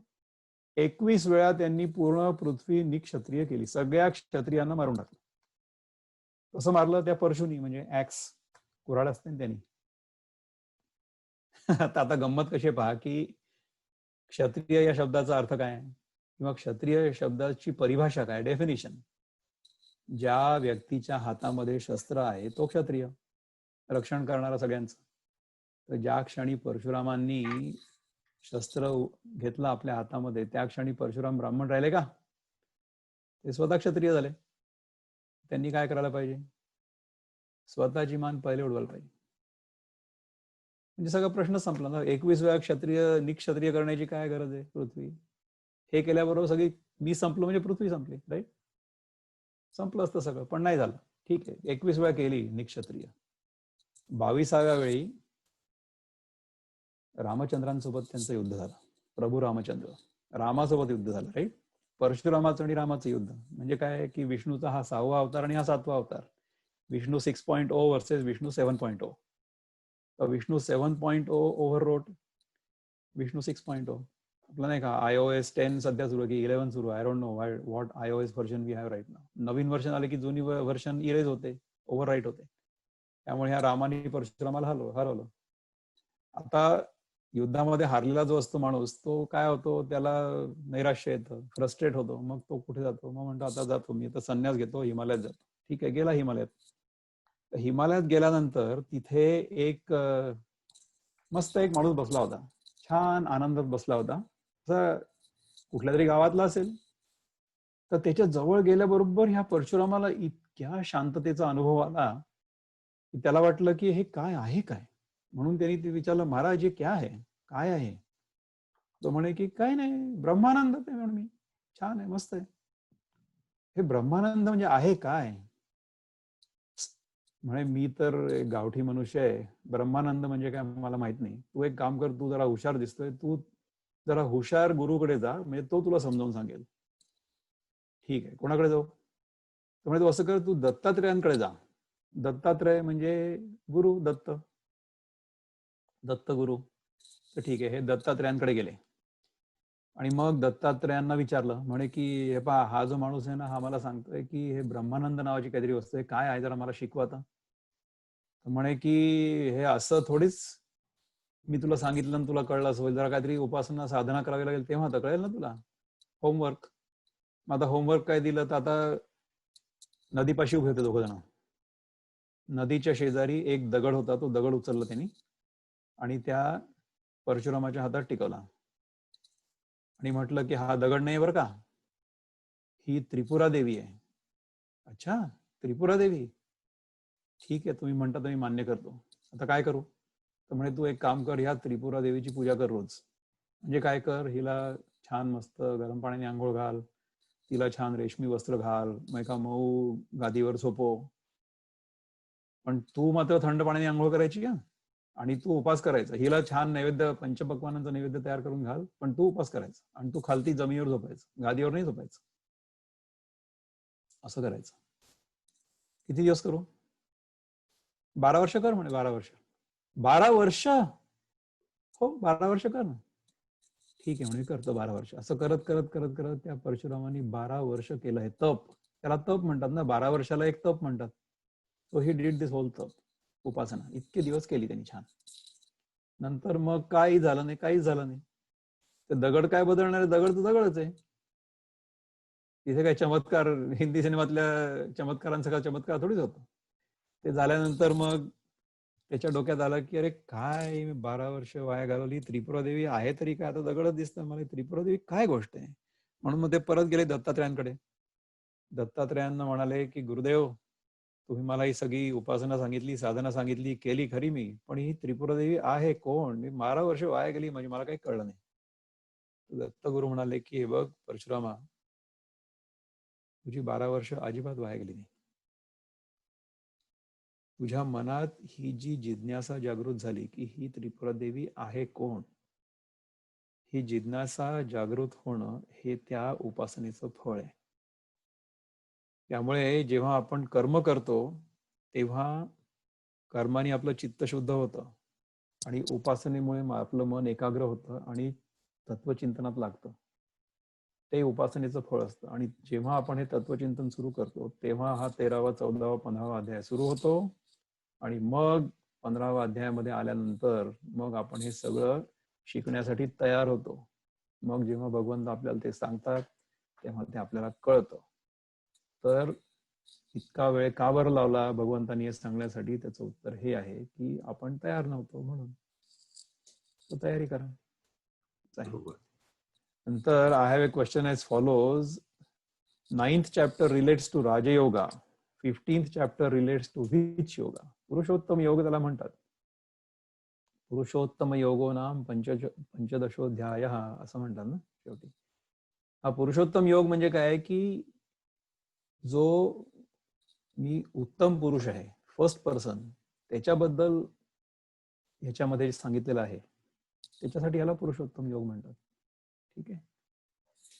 त्यानंतर हाऊ डू यू एक्सप्लेन, आणखीन कुठे, पुरुष आणि प्रकृती are they different or the same principle? So as long as I consider my body to be real, as long as I consider myself to be a jiva, until then the purusha and prakriti will appear to be different. तर प्रकृती जी आहे ती पुरुषातूनच निर्माण झालेली आहे. हे जरा जास्त सटल आहे, तर ते मी आता असं एकदम 1 मिनिटात त्याचं उत्तर नाही देऊ शकत.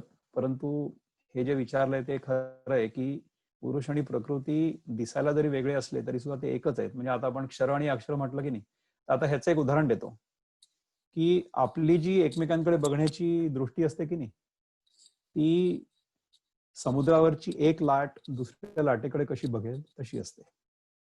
तर एक लाट दुसऱ्या लाटेकडे बघून तिला वेगळेपणाची भावना येते ना, की ही दुसरी वेगळी लाट आहे, मी वेगळी लाट आहे. बरोबर आहे, अगदीच बरोबर आहे, चूक नाही त्याच्यात काहीच. परंतु ह्या दोन्ही लाटा समुद्रापासूनच तयार झाल्यात की नाही. म्हणजे काय करावं लागेल त्याच्यासाठी, आपण एक 6 इंच जरी पाण्यामध्ये बुडी मारली तरी असं लक्षात येईल की अरे ह्या लाटा ज्या वेगळ्या आपण समजत होतो त्या तशा नाही आहेत, हा समुद्र एकच आहे. बरोबर आहे. तर लाट झाली क्षर आणि समुद्र झाला अक्षर. मग आता उत्तम म्हणजे काय? उत्तम म्हणजे पाणी आहे. पाण्याला जर आपण विचारलं की समुद्र म्हणजे काय, समुद्र म्हणजे काय, समुद्र म्हणजे मीच आहे, पाणीच आहे. त्याला म्हटलं लाट म्हणजे काय, लाट म्हणजे काय, मीच आहे. तर जे एक तत्व आहे ते जेव्हा अक्षर असतं तेव्हा ते पुरुष किंवा एक्सपिरियन्सर म्हणून आपल्याला जाणवतं. आणि तेच तत्व जेव्हा क्षर असतं तेव्हा ते प्रकृती होतं. तर पुरुष आणि प्रकृती ह्या एकाच गोष्टीच्या दोन अपिअरन्सेस आपण म्हणू, किंवा दोन भास आहेत, किंवा दोन प्रकारे ते आपल्याला समजतं किंवा लक्षात येतं. म्हणून तर शिवा हे जे प्रिन्सिपल आहे, किंवा शंकर आपण म्हणतो अर्ध नारी नटेश्वर आहे ना, त्याच्यामध्ये पुरुष आणि स्त्री दोन्ही आलेत. अर्धा भाग त्याचा स्त्रीचा आहे, अर्धा भाग पुरुषाचा, असं दाखवतात. म्हणजे काय आहे की हे सगळं जे प्रकृती आणि पुरुष हे जे आहे तत्व, हे सगळं एकच आहे. ते क्षर म्हणून आपण जेव्हा बघतो तेव्हा ते प्रकृती असतं, किंवा प्रकृती क्षर म्हणून जाणवते आणि पुरुष जो आहे तो अक्षर म्हणून जाणवतो. पण हे आहे एकच, same principle. Okay, so Vikram, thank you very much for your time and knowledge you shared with us. Great star from Rekha Ambardekar. Thank you रेखाताई. Nilima Kulkarni, to everyone, in this chapter Bhagavan says to cut this tree with respect to the tree as a body. Please explain what this is referring to. आपला स्वतःचा गळा कापायचा नाही. Okay, आपलं शरीराशी जे तादात्म्य आहे ते फक्त काढायचंय. ओके, तर मी जे समजलेलो आहे स्वतःला की मी शरीर आहे, तर आता सायंटिफिकली सांगितलं ना की हे सगळं जे शरीर आहे बेसिकली मातीच आहे. काही दिवसांसाठी, काही वर्षांसाठी मी हे जमा करून ठेवलंय. ह्या क्षणी हे शरीर बदलतंय. मी बोलत असताना माझ्या तोंडातून जी हवा बाहेर निघतेय त्या हवेसोबत कार्बन डायऑक्साईडचे काही मॉलिक्युल्स बाहेर चाललेत, आणि मी जेव्हा श्वास आत घेतो तेव्हा ऑक्सिजनचे काही मॉलिक्युल्स आत चाललेत, नाही का? म्हणजे at the molecular level my body is changing, it's in a constant state of flux. शरीर सारखं बदलतंय. ते बदलत असण्याचा अनुभव मला येत नाहीये, कारण की जसं मी सिनेमाचं प्रिन्सिपल सांगितलं ना, इतक्या जलद गतीने ते घडतंय की मला ते बदलतंय हे कळतच नाहीये. कारण की माझी जी दृष्टी आहे ती तो बदल अनुभवण्याच्या लायकीची नाहीये. तर हा बदल जेव्हा आपल्याला अनुभवायला येतो किंवा ऍटलीस्ट समजायला लागतो, त्याला म्हणतात तिसरा डोळा, थर्ड आय, ज्ञानचक्षु. पश्यंती ज्ञानचक्षु सांगितलं होतं की नाही याच अध्यायामध्ये, विमूढा नानुपश्यंती पश्यंती ज्ञानचक्षुषः. त्याच्यानंतरचा एक श्लोक मी सांगितला नाही, ऍक्च्युली सांगायला पाहिजे. यतंतो योगिनश्चैनम पश्यन्त्यात मन्यवस्थितम यतंतोप्यकृतात्मानो नैनम पश्यन्त्य चेतसः. तर ह्या श्लोकांचे जे अर्थ आहेत ना ते तुम्ही कुठेही वाचू शकता, परंतु मी जे हे सगळ्या गोष्टी तुम्हाला सांगितल्यात ना, ह्या तुम्हाला कुठल्या पुस्तकात मिळणार नाहीत, कारण की हे सगळे माझे अनुभव मी तुम्हाला सांगितले. आणि ह्या सगळ्या अभ्यासानंतर मला ह्यातनं जे काही कळलं तत्व, त्याचा अनुभव मी कसा घेतला किंवा त्यांनी मला काय समजतं हे मी तुम्हाला समजावून सांगितलं. त्यामुळे हा जो गीतेचा 15वा अध्याय आहे किंवा आपण जे आता एवढं बोललो, तसं तुम्हाला गीतेच्या 15व्या अध्यायाबद्दल असंच्या असं कुठे सापडेल असं मला माहित नाही. कदाचित सापडेल सुद्धा, पण एक्झॅक्टली असं नाही सापडणार. किंवा मी स्वतः जरी बोललो 15व्या अध्यायावर पुन्हा दुसऱ्यांदा, तेव्हा सुद्धा एक्झॅक्टली असंच बोलले असं नाही सांगता येत. याच्या आधी मी इंग्रजीमध्ये सांगितलं ना 4 वेळा बोललो, 5-5 श्लोक करत करत. ऐकून बघा, ते आहेत युट्यूबवर वगैरे. तुम्हाला पाहिजे असेल तर मी तुम्हाला लिंक पाठवेन कधी. तर असं आहे. तर हे जे आपलं ट्री आहे ना शरीर रूपी, ह्याच्यासोबत अटॅचमेंट जे आहे ते आपल्याला कट करायचं. असंग शस्त्रेन दृढेन चित्वा.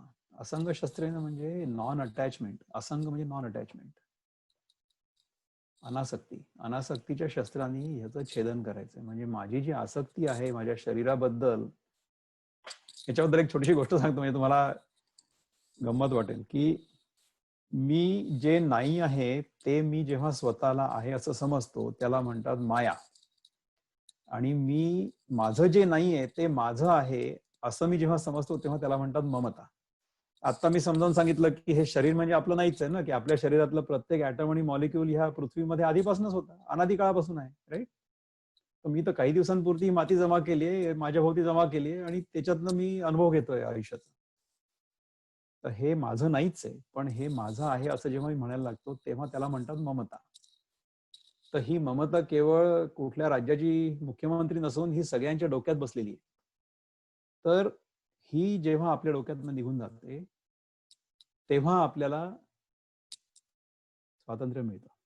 दुसरं काय? माया. माया म्हणजे काय की जी गोष्ट मी नाही आहे ती गोष्ट मी आहे असं मी समजलो. म्हणजे हा देह मी नाही आहे परंतु मी ते आहे म्हणून मी समजलो. मग काय करीन मी?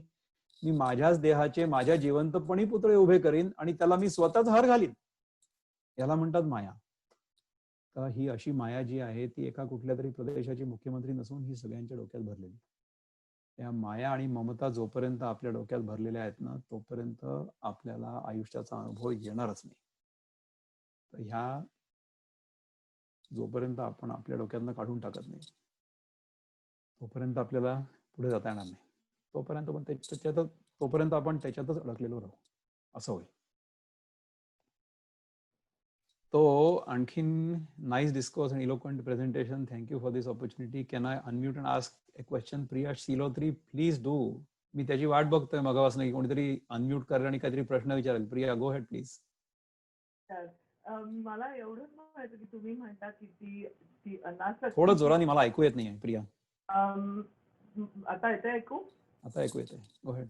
तर मला असं म्हणायचं की तुम्ही जी म्हणता की त्या अनासक्तीच्या स्टेजला आल्यावर तुम्हाला उपद्रव होत नाही कसलाही, म्हणजे त्याचा अर्थ राग म्हणा, अपमान म्हणा, मोह ह्या गोष्टींच्या थोडंसं पलीकडे जायला होतं असं माझा समज होतोय.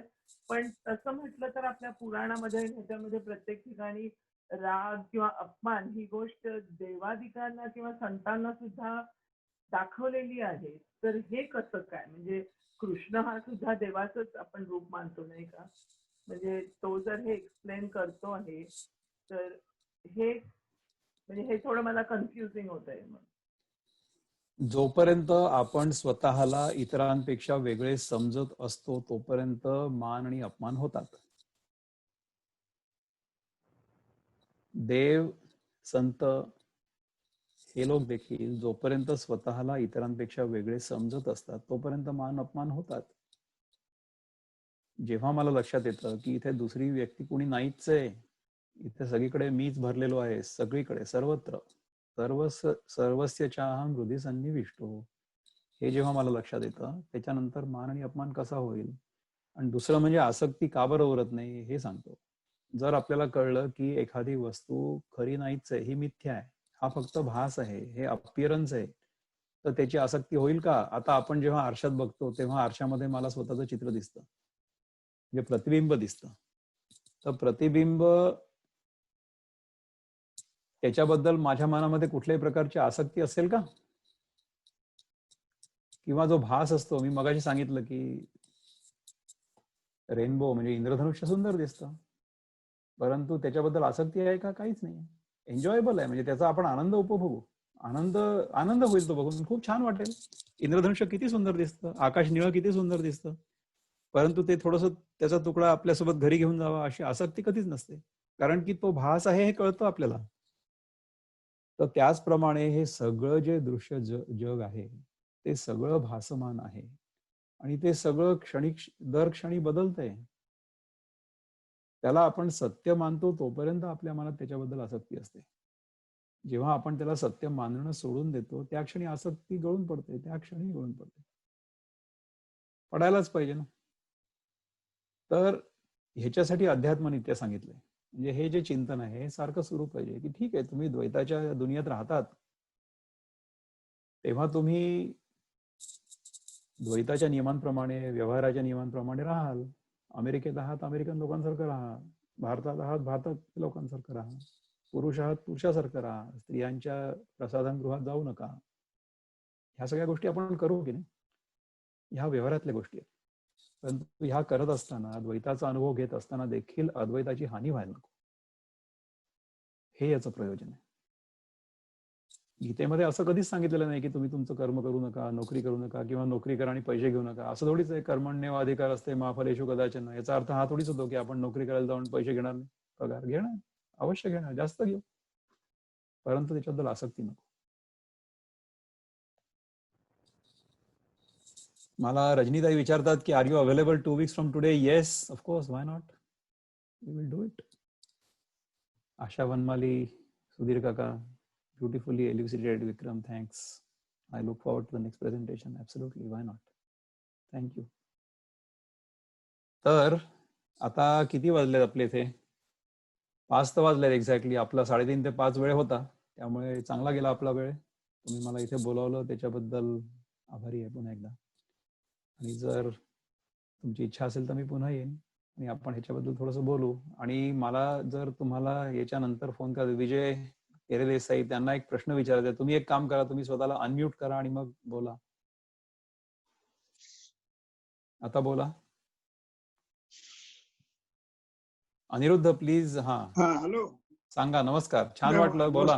नमस्कार. मला प्रश्न काही विचारायचा नाहीये. हा, मला तुम्ही जर परत बोलले तर आवडेल, मला परत सेशन घेतली कधी तर आवडेल. अवश्य. आणि पण ज्ञानेश्वरीचा 15वा अध्याय आणि गीतेतला 15वा अध्याय याच्याविषयी जर थोडं विश्लेषण केलं जास्त तर ते आवडेल. मी ज्ञानेश्वरीचा अभ्यास केलेला नाहीये, खरं सांगतो. मी स्कॉलर नाहीये बरं का. मला संस्कृत येत नाही, मला मराठी देखील व्यवस्थित येत नाही, मला ज्ञानेश्वरी मी वाचलेली नाहीये. मराठी चांगले बोलत की तुम्ही आता.